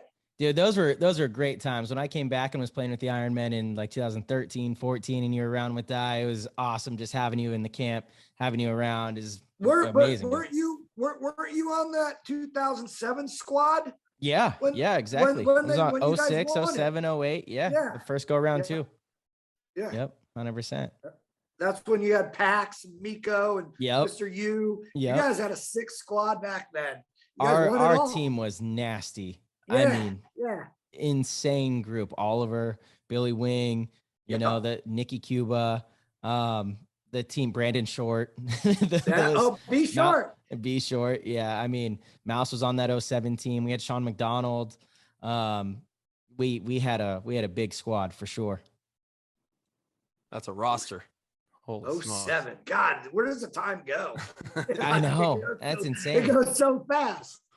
Yeah. And then I picked up Bob Long and Infamous merged. So I played with like the other half of like Avalanche essentially. And I felt so grateful to be able to run with, you know, with your boys essentially and get to be gamed up by all those guys. It was crazy up in NorCal, you know, running those games with Infamous and then Bobby's guys and all the guys that would come up. It was crazy. See, and this goes back to paintball, man. Yeah. I mean, you don't know where it's going to lead you. You just go with the flow, Mm-hmm. and stuff just follows. And Yeah, it's amazing, right? it is truly. It truly is, man. And the game, like we talked about, the gifts of the game, man, just the little kernels of knowledge that you get from these guys, just, you know, they've experienced life. You guys have experienced life and you've experienced paintball in a different way than most players ever will, just because of your upbringing in the game. And to just pick up those little kernels of like how you interpret a situation or how you see a field, those little insights are revolutionary for a paintball player who's never seen that aspect or seen that style, you know? So it was huge. And it goes along with playing with different group of guys that you pick up all those little things. And that's what makes you as a whole a paintball player, you know. That's it. And you guys had youth and speed and you guys were like a sponge sucking it all in and fuck, man. Yeah. Now you're on top of the world, baby. Let's go. Let's go. Roque, did you have a favorite teammate from the Avalanche days? Shit. Yeah, I mean, I put him on the spot. On the spot, baby. I loved them all, but We don't want the PC answer. You haven't been PC about anything else, so you better not be PC about this. Listen, I fucking, you know who I loved? The Croatian sensation, little Mark Knopp. Yeah. All right. Mark Knopp. Mark Knopp was the funniest little Croatian fuck ever. Like he made me laugh no matter what. That dude was pretty solid. And Sean Ellis was another fucking super fast white boy. One of the fastest white guys I've known. Yeah, Sean Ellis, fastest white guy I knew back in the day. And probably one of the most level-headed, just honest, good dude. All right. Lasoya wasn't bad either, but I can only hang out with him. Lasoya's going to listen to this, so he's going to call you after this. Listen, Lasoya has some great stories. You know, I used to live with him when I first got on the team. Me and him were roommates, and dude, I thought he was going to kill me a couple times. Well, like verbally kill me. Yeah. But yeah, Lasoya always took care of me and made sure that, you know, those must have been fun times, dude. Lasoya. Yeah. Awesome. Oh man. What a legend. And I can't leave out LB and Lemansky. They were kind of like my twin. I used to call them the Twin Tower Big Brothers because they would always take care of me. And they were good guys. Did you have an idol in the game that you looked up to and tried to model your game after? I mean, you were so early in it. I don't even know if that was quite a thing. Yeah, but man, I had a couple. A couple. Tui Barber, Steve Barber, always was one of the guys that I really looked up to because he was one of the first pros that actually gave me the time of day. And that's a whole nother story. So I got to tell you this story because it's huge. Sweet. So I'm just starting to get into paintball, and I'm not young. I want to say I'm like 22. So I'm not like a kid. And we go to Pittsburgh, and I'll leave the team name out, but I'm idolizing this team. And I'm not a kid. I'm 22. I'm practically a man, idolizing them. And I wanted their autograph. So I go up to them after they finished the game. And I was like, hey, man, I really look up to you guys. You guys are awesome. You're badass. And can I get an autograph? And one of them turned around and stopped. And they're like, fuck, man, we just lost the game. Could you give us a fucking second? And right then and there, that kind of changed my whole outlook on how I told myself, fuck, if I'm ever going to make it or do anything in paintball, I will not be like that. You're a fucking paintball player. You're walking down the street. You're not famous. All I wanted was a quick autograph. You could have said, hey, come. They were like a total dick to me. And I walked away, and I told myself, should I just turn back around and just start throwing punches? I was that mad, because it's not like I was a kid where, I'd walk away like, I walked away and I was like, oh, I want to fuck these motherfuckers up now. Which did happen later on in my career. But right then and there, that's how I felt. I told myself I never. Tui ran me down later and said, dude, these guys are kind of dicks. And he signed it was like a 3x5 fucking card, and he signed it for me. And after that, I'm like, God, dude, you really are cool. And so that was, he was my big guy that I looked up to. And he was kind of like in my wheelhouse. Like, he was tattooed up. He was a front guy, he has his own swagger going on. So yeah, Steve Tui Barber, rest in peace. Yeah, he was the guy that I looked up. And of course, the normal guys like Bobby, long with the shit, Yeah.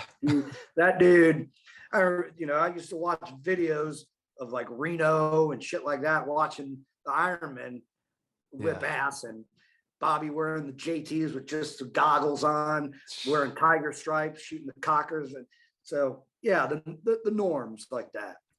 What an animal, man. Awesome. Jeez. Bobby. He was, still is an animal. He is. I mean, so yeah, those two I could say were people that I looked up to. And then of course, as I went along, I've respected everybody that I thought. Glenn, I got to put Glenn in there because he's a brain. He's too smart for his own good. He The really brain. is. And the way he comes up with shit is I don't think like that. So to me, it's amazing, Yeah. So yeah, those three I could say. And then of course, Foreman, because I appreciate everything that he's done, and he had a vision. So What is it that you think makes a top level front player? Especially since, that was clearly one of your specialties. oh shit, man. Fuck. There's so many things that go. There's so many intangibles that go with it. I mean, you got to be smart. You got to be smart. You got to have timing. You gotta know how to read a field. I mean, and back in the day, it was different. Your window was here, and it would slowly close. Nowadays, you got a half a second window to do anything. It's you got to be on point. You got to have trust in your teammates, and you got to have good teammates. Yeah. But timing and just knowing when to do stuff, and that's huge. I mean, either you could learn it, but for the most part, it's either it's in you, and you got to know when to do it. And there's a lot out there that know how to do it.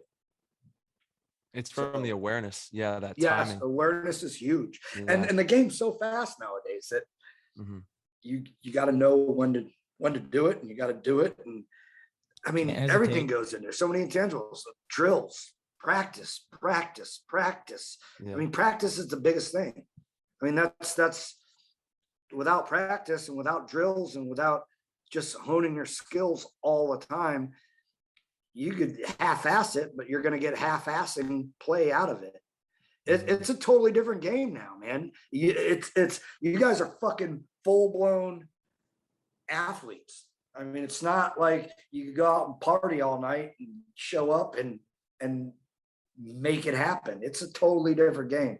It's insane, and that's what people don't realize nowadays. It's insane. It's about as professional as you could get. Mm-hmm. So I mean, it's real. It's real stuff. It is, man. People are I mean, working fuck, you asses guys off. answer the question. You know better. You know the answer better than I do. The listeners are sick of hearing us talk about it, Roque. You guys do it all the time. You guys are living proof. Yeah, You know what goes into it. it is. It's relentless work. It's yeah, but it's fun. It's rewarding. It's like you said, like when you're doing this and you're putting in all those hours and you're doing all the things, it's where your love is at. It's where the heart is at. It's where you want to be. You don't want to be anywhere else. You know, it's just what fills your cup up and makes everything go round when you get to play those games and have those big moments with your brothers and sisters on the field, or, you know, whatever your team dynamic is, and just coming together as a unit, as a, you know, culture of the sport to have fun. I mean, that's really what it's all about. We're all big ass kids running around with paintball guns, having fun, and just trying to make this thing as official as we possibly can at the end of the day. I mean, it's pretty fucking official. It's pretty fucking official. We're definitely getting there. We really are. We really are. Well, We're close, I think. You know, I'll say it a million times. You guys are killing it. We appreciate you, Rock Dog. Honestly, the paintball community should be happy that we got front runners like you guys doing it, because it's a big deal. Mm-hmm. Like, to me, it's huge because I love it. I'm always gonna love it, and there couldn't be any better people to be in the forefront. I mean, and I know there's other people. I'm just talking to you two because I got you in front of me. But it's a big thing, and when you dedicate so much of your life doing it, whether you're doing it like you did it before or you're just in it, it's huge, because you want to see it thrive. You want to see it because it's what you love. So it's huge. Yeah, all the paintball players that we have in the pros and even in divisional, all just from all aspects of paintball in the social media landscape that are pushing this thing forward and giving paintball the right light. We have the best crew of people you can imagine. You know, like everyone is full-hearted in it, and doesn't matter the teams, doesn't matter the creed. It's just we're all in it for the right reason. We're all in it to make sure that this game keeps pushing forward, because I want my son to be able to have an opportunity to, you know, go to college, or maybe, you know, be a pro paintball player and make a life for his kids. And, you know, I see kids all over the country, all over the world when I travel, and I want that kid to have the opportunity to play this game, man. And that means more to me than anything. And I'll fight to the last breath in me to make sure that youngster and my son are going to be able to, you know, play paintball, because this game has changed my life. It's changed all of our lives, and it deserves that at the very least, man. We got to make sure this thing thrives on forward. 110%, brother. Yeah. Preach on. Yeah, let's go, baby. I love it, man. So, Rock, what's your day-to-day looking like these days? What is Rocky Cagnoni doing now? Man, you know what? I'm enjoying life. That's what I'm doing. I got it. Blessings. I'm pretty blessed, man. I got a awesome kid. I got a fucking beautiful hot wife. I don't know how I did it. Dude, we're just living it. Yeah. You know, and there's nothing unique about my life that's different than anybody else's. I just try to enjoy it as much as I can. And the boy's gonna be 18. It's gonna be fucking 18. Crazy. Dang, I know. Hey, major love to Little Rock. We're shouting out Little Rock right now. Listen, I had to change it. He's Big told Rock. me that he don't like the Little Rock, so I call him Kid Rock now. Kid Rock. He told me, he goes, Dad, you gotta drop Little. Yep. I said, dude, you're It's always official. Little Rock. Yeah, of course. Little Rock is dope. Yeah, but he's that's another thing about my son. He's smart. Thank God he doesn't have my brain. The kid. That's why I was trying to get a hold of him before I got a hold of you guys to see if he could help me do this, all this. So he's good. He's computer programming. That's what he does.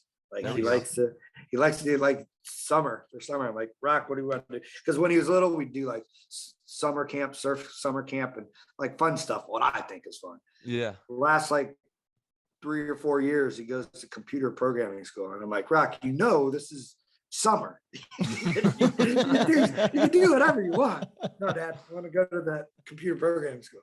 Smart. All right, That's amazing, smart. dude. Whatever you want. And so I'm blessed on that. And He's a smart kid. I mean, that's smart. He's too smart for me because he constantly corrects me on my grammar and how to do stuff. You know, it's bad when your kids correct you on stuff, and I can't argue with them. I'm like, you're right, buddy. But yeah, man, I'm just enjoying it, dude. I'm enjoying everything that life throws at me, and which isn't much. I'm a totally different Rocky than I was back in the day. Yeah. But yeah, I'm just enjoying it, and I'm blessed, and I always try to look at the positive on everything, because that's I try not to dwell in the negative, and I try not to look back and go, man, I would have done this or would have done that, or should have changed this. You just gotta let the bull out of the gate and keep going forward. But yeah, everything is golden on my side. I love that. That's good to hear. I get to still go to the events and see you fucks. Yeah. And laugh. Yeah. Have a good time. And like I said, I'm gonna keep doing it until, God willing, until I can. And that's we're gonna see you for a long time running around having some fun at these tournaments, boy. I hope so. I'll tell you what. Let's go. Let's have some fun. So. Yeah. Oh, I love it, Rock. Well, Rock, man, if you don't mind, we have some questions from our listeners from our Discord. They were really excited to hear that you were going to be on the show, and they put in a bunch of questions for us. Do you mind if we ask them? Go ahead, shoot. There we go. Hell yeah! All righty. This was a good one. So from Callan, one wants to know: do you still have your doo-doo brown angel marker? And if not, what happened to it? That's the number one question I get all the time. No, man, I wish I did. Doo-doo brown. Doo-doo Can you give brown, it to us? baby. There you go. Can you give it to us? Doo-doo brown. Go ahead. Hell yeah. 293. God, dude, so consistent, pleasing her master. Listen, if I would have known, like I said, you don't know where you're going. You're just doing it in the moment. If I would have known back then that certain things would have been cool and meant that much, I would have kept on to a lot of stuff. Yeah, I got rid of that I think I got rid of that year. Yeah, of course. Not thinking. Not even thinking. Yeah. Not even, exactly. Listen, it's so bad that I literally have 3 original Avalanche jerseys, and that's it. But you don't even you don't even think, because back then you would get like 2 jerseys an event, 3 jerseys an event, but you don't think back then. You take it off, you're throwing it over the net, people in the fans. You don't think. You're just like, man, I'm having a good time. I'm having a good time. Take this. Yeah. You don't think that it's gonna stop at one point, and you go, man, I wish I would have held on to this or what. Hey, but listen, everybody else got it, and it's a piece of me, and you guys do the same shit.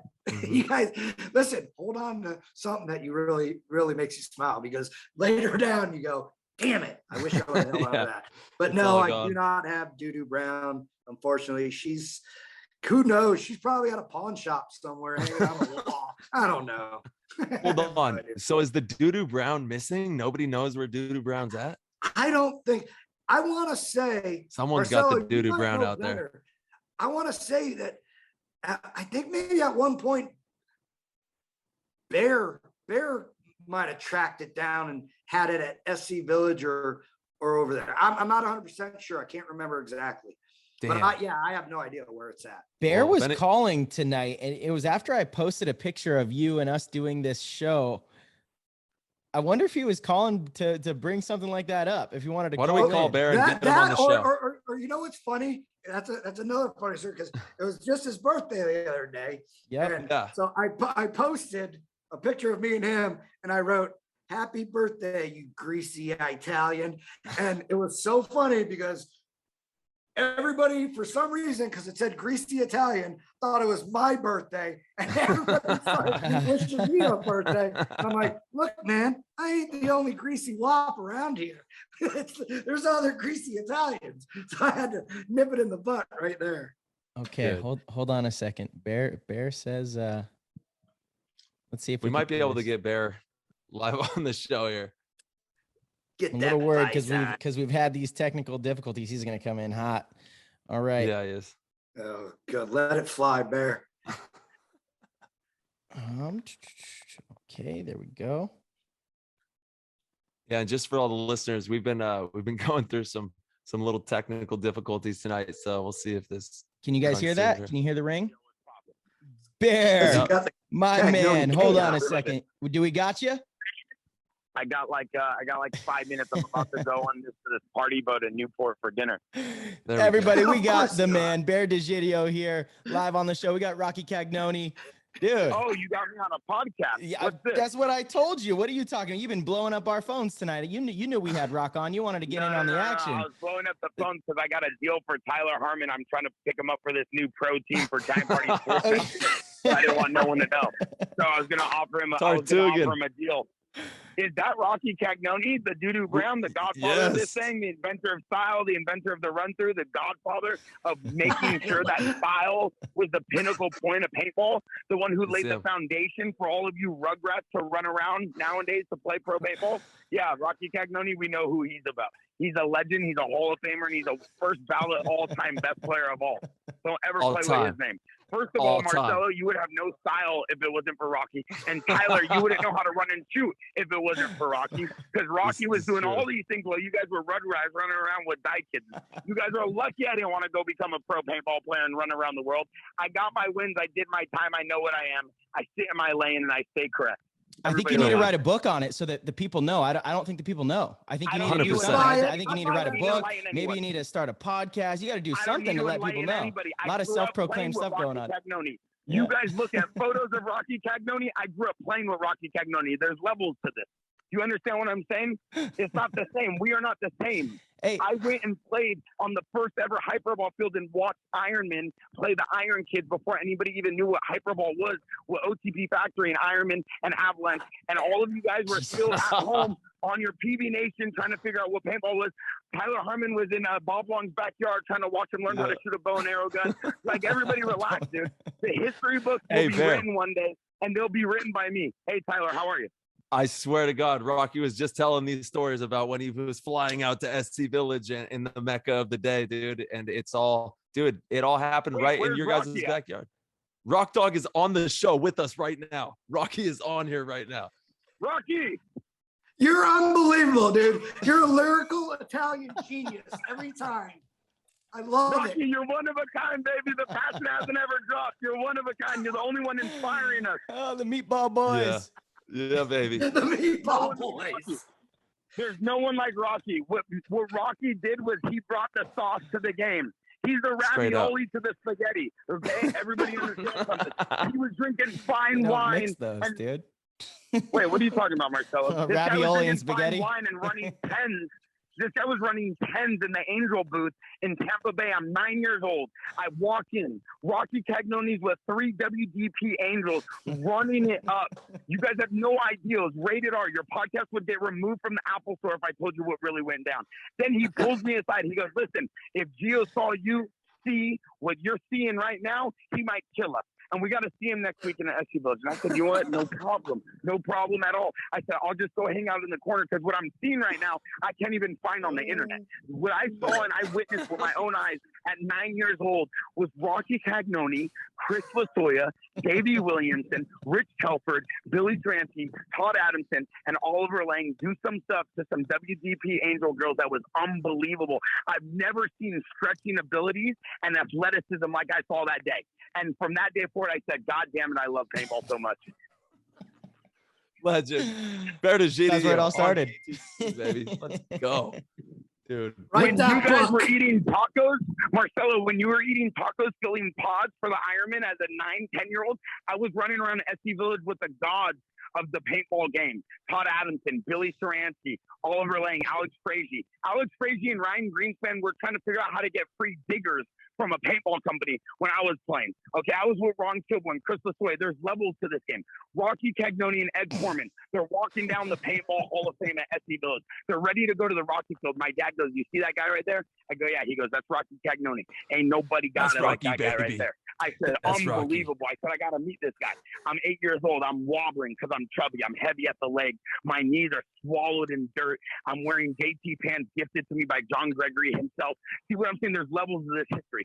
I walk up to Tag Cagnoni. I go, "Listen, I'll give you 3 hot dogs if you let me play with you guys." He said, "Not a problem." I said, "Matter of fact, I don't even want to play. I just want to take a photo so I can show my friends that I know you." And that's how it started. There's levels to this, God damn it. There's levels to this, baby. Let's Papa go. Papa DiGidio, Giovanni. Shout out to Giovanni for creating all those amazing Hey, before we opportunities start, for you. He Marcelo, is just fantastic. remind the podcast when you were a little scrub on Die Kid. I'll I said, remind "Listen, him. there's a big event I'll coming. remind him. It's called Cow Jam, and I want you to play with me." And then I cut you before the event. God damn it! Yeah, You didn't you know cut me how I before move. the event. Here's what You know happened. how I Here's what move. happened. You know- Here's you what know happened. how We I got move. all the Hey, way to the we don't wanna finals. hear You you. sat me We in the don't wanna finals, and hear then you you right lost now. the one-on-one, You and wanna we talk didn't to win the Tyler. event. That's what We wanna happened. talk to Yeah, Tyler. you got a I blurry took memory. second. I You took got a second blurry at that event. memory. Yeah, I you wanna took talk second. to- Exactly, because you played yourself for the first time the whole event. You played yourself in the finals instead of me. And then it came down to a I don't one-on-one, even and know, you lost Marcelo, the I don't even- one-on-one, Marcelo, Bear. I don't even know what Me, you're you, talking Jordan about. King. Who was our fourth? Who was the fourth? T-Chip. Who was the fourth? Marcelo, T-Chip. LTV, baby. Marcelo, All right. just so everybody's We clear, gotta go. I flew 24 hours to Australia, shut you down in the semifinals with a bunch of hobgoblins, and put you in the dirt. And I don't even play. I'm Mr. No Practice. At the end of the day, you have to understand something. I went to Modesto with Tyler Harmon. We're Let's go. back-to-back Oh, man. undefeated UWL champion. I took Hey, Tyler, God Champs damn of it, the world, right baby. now, you know what it is. I took you to the casino at 2 a.m. the night before the finals. That's why people Live it don't want me up. on their team, because I was disruptive. And I did what I wanted Tartugan. to do. Because I live my Tartugans. life 10 toes down. Bear There's a lot DiGidio, of thank you protein. so much Look, for calling in. No, I'm not Thank playing you this game. so much for calling in. This was an I'm not excellent playing this time. game. Yes. Put some respect on my name. When you put me on a podcast, you put some respect on my name. Hey, God. you're welcome to come on and have a real long show anytime. We've actually been wanting to talk to you Tried out since the beginning, Tried but out you know, for it's up Russian to you. Legion. It's up to me. I tried out for the Russian Legion in a parking lot in New York City in the Hilton. I walked in there with a boombox playing Biggie Smalls. They looked at me. I handed them a bottle of vodka. I said, "Let's run this." I made the team. Yeah, got cut from the tryout. He didn't make the team. That's why he's always hated me. You know the factor here. Dave Bain says, "Yo, let's go win a World Cup." I show up to New Jersey. I'm with 15 Russians. We're doing it. We're doing it my way, West Coast ball. We run up the center. Doing it my I'm way. smoking people down. There's levels to this, dude. I've really The been most- doing this. Hey, the Everybody most calm down. electric. The most electric. Let's go. Everybody calm down. The most electric. On Shooters and Looters, I mopped up Ryan Greenspan in the finals in San Diego, won a pro event. Ryan Greenspan crying to his baby girl. He's like, "I know we're about to have a baby and we just lost in the finals. What are we going to do?" I said, "Ryan, name your baby Bear and everything will be okay." And he didn't do it, but that's what I told him. Kyle Spickle was running around the bars. He was a Palm Beach Viper. He couldn't even get on a team. I said, "Kyle, go live at this house, become friends with these people, and work your way to the top." He did. Brandon Short was running around and God knows where, trying to figure out how to read a book on Paintball IQ, not Marcello's edition. And then he goes, "Okay, I figured it out." Snake God came. Brandon Short I found at an event called Bears Cup in 2003 when he was on OC Kids. I go up to my dad. I go, "I've never seen a kid be able to run so fast to the snake." My dad says, "Okay, go figure out what he wants. Let's put him on your team." Naughty by Nature. We were a team of Mexican all-stars.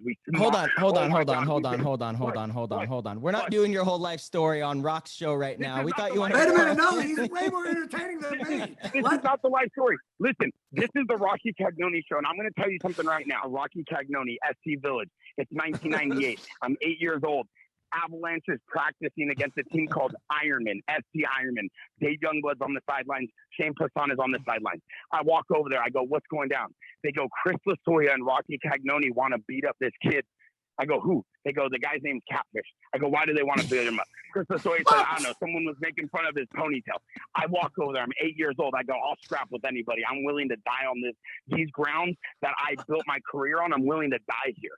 Because I was born in the cow manures of SC Village. So I walk over there. I go, okay, cool. I'm ready to scrap with anybody. I'm going to earn my stripes. Today's the day. I'm blood in, blood out.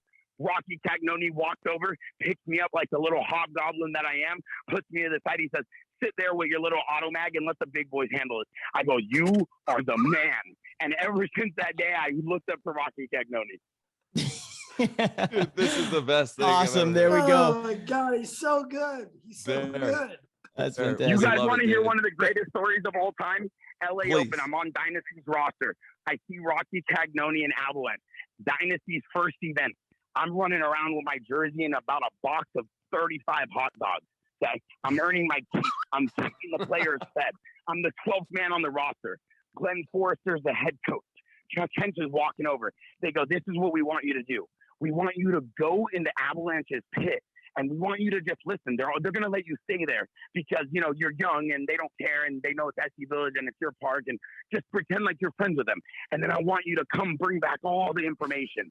So Rodney Squires is giving me the down low. Brad Moffin, you got this guy. They're all sitting there. They're waiting to get the best intel they ever got.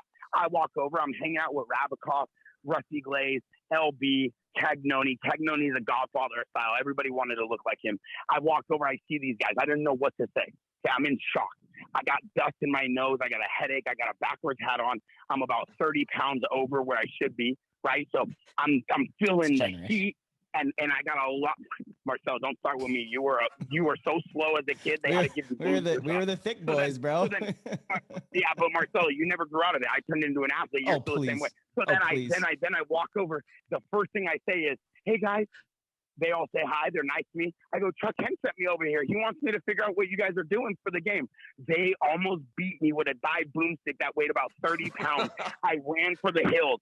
I go, guys, they didn't give me any info. They go, what'd you say? I said, you guys sent me over here. Then they pink slap me. They go, what's wrong with you, bro? You were supposed to go there and listen, not tell them that we sent you into their camp. Ever since that day, I never did intel. I let Jeremy Somm do that from the woods. Jesus. Oh my God. All right, Please, Bear, Roque, thank you so much, roll it, man. That's a baby. great segment.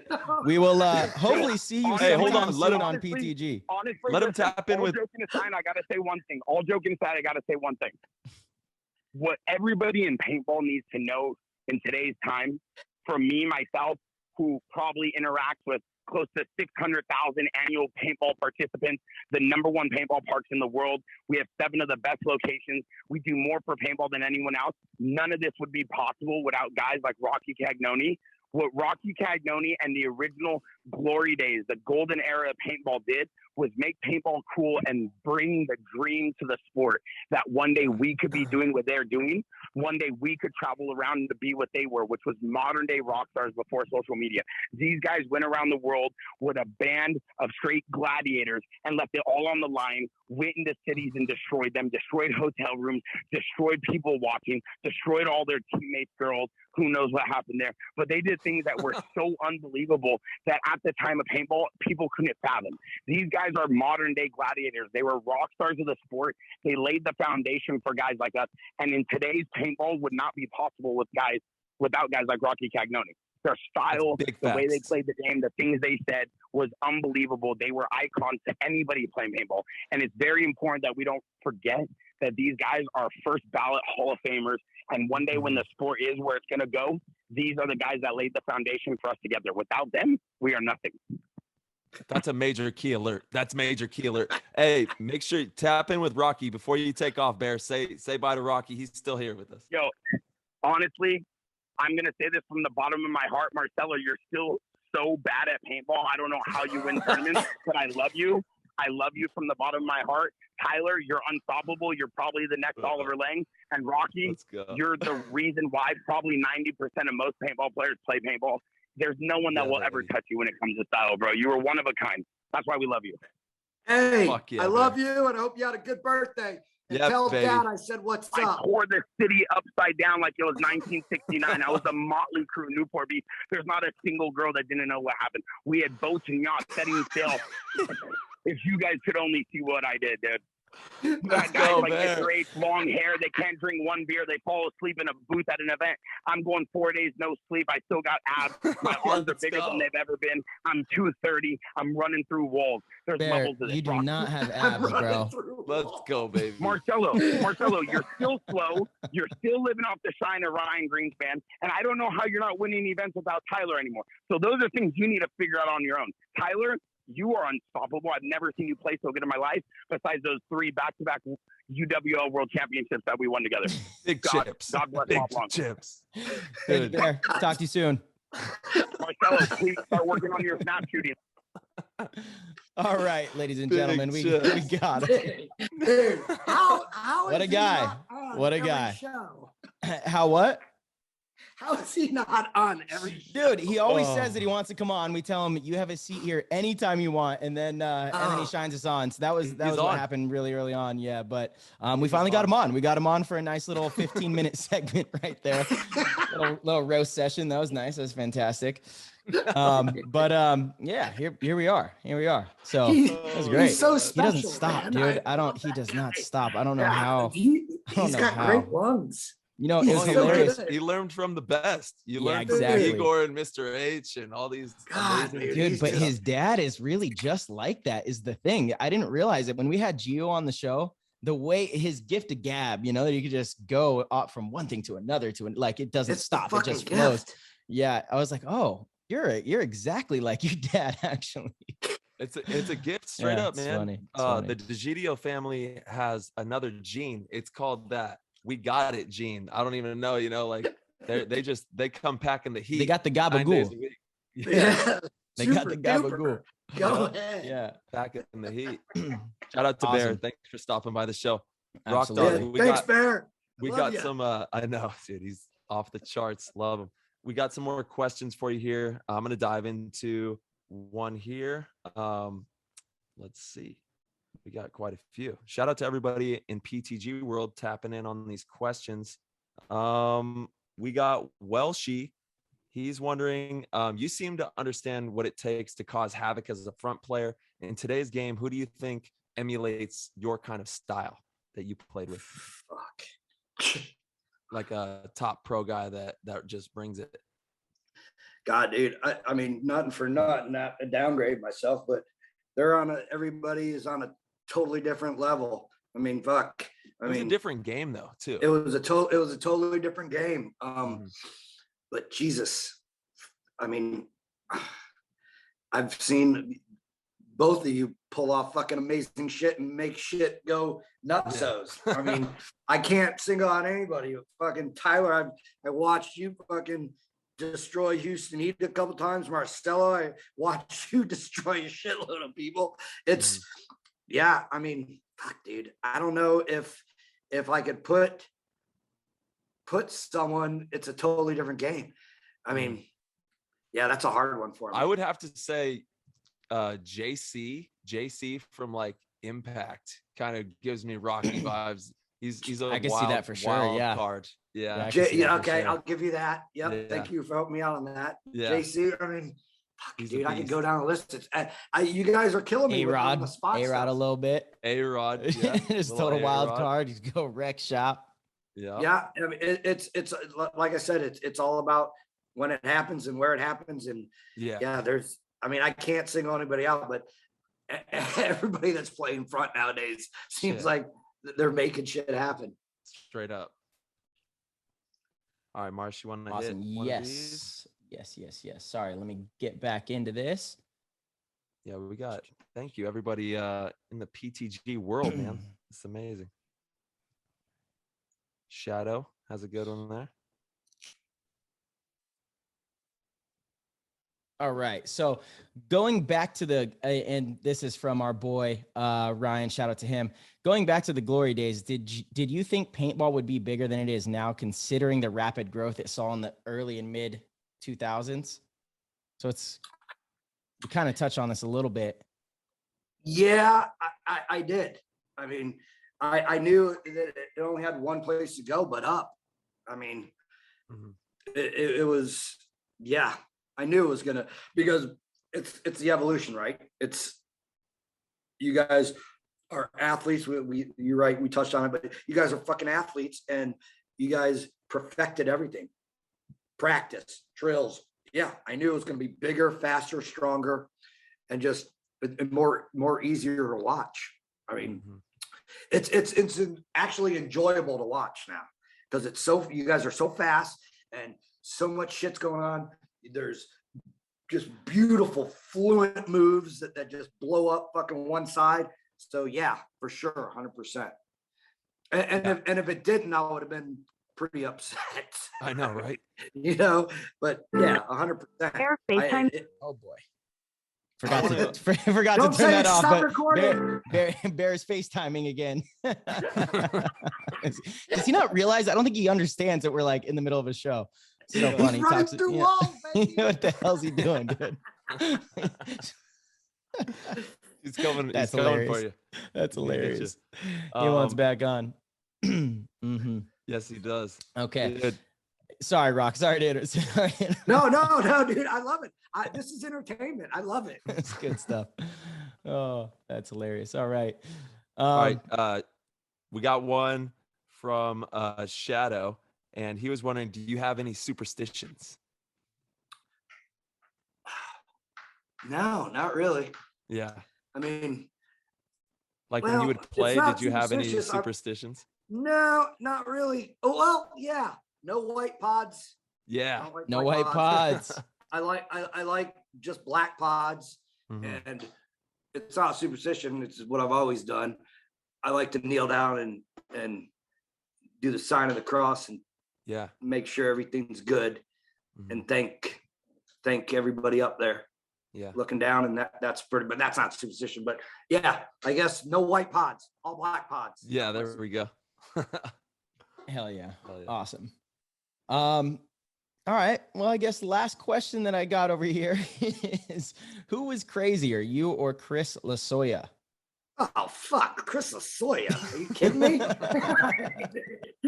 He was part of the go out to the club crew. You were part of the stay in the hotel crew. Yeah. Yeah. I mean, I was never a clubber. I was never a dancer. I didn't like to put on a button down and shiny shoes and and yeah, no. Chris Lasoya for sure. Dude, I mean, check his resume. Dude. oh my God, the resume is deep. Dude. Yeah. Definitely Chris Lasoya.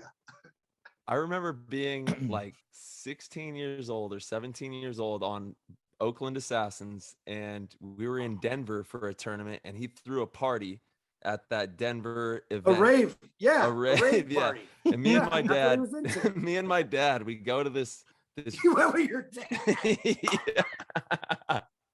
Yeah. I'm like 17 years old or 16, somewhere in there. And my dad at the time, would travel with me to all the events because I'm still a youngster in high school and stuff, traveling across the country and doing all that. But we show up here, and then I'm in the upper level with, most of my teammates. Some of the guys go down to the lower level. There's like a whole lower party going on. My dad goes down there for a little bit, and then he comes back and he's like, this shit is bonkers in here. He used to throw crazy parties, like huge. Like it was off the charts. Like unbelievable. I mean, if think you're into being that real- stuff, it was cool. But Yeah. the lights would make me sick. Oh yeah.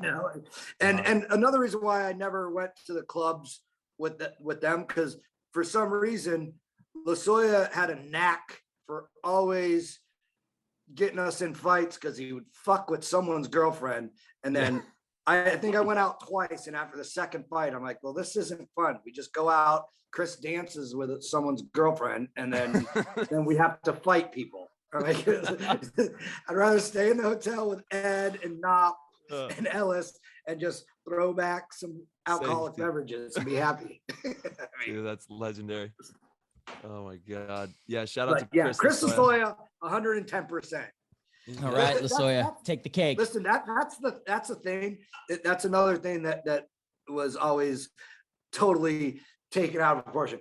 People would take my paintball model of me at the field and just assume that I was some crazy lunatic when I left and just kept going. No. But it was honestly, I would have my fun during the day at the field with everybody, and then always the hotel guy. Yeah. Honestly. Hibernate. Yeah. Yes. Recharge the batteries. That's it, Mhm. dude. I know. Yeah, I'm with you a on that. big hotel guy here, you know? Yeah. Hang out, keep it low key. Yeah. Rock, Yeah, man. Is this Ryan had like 3 questions, right? Marsh? Hit me.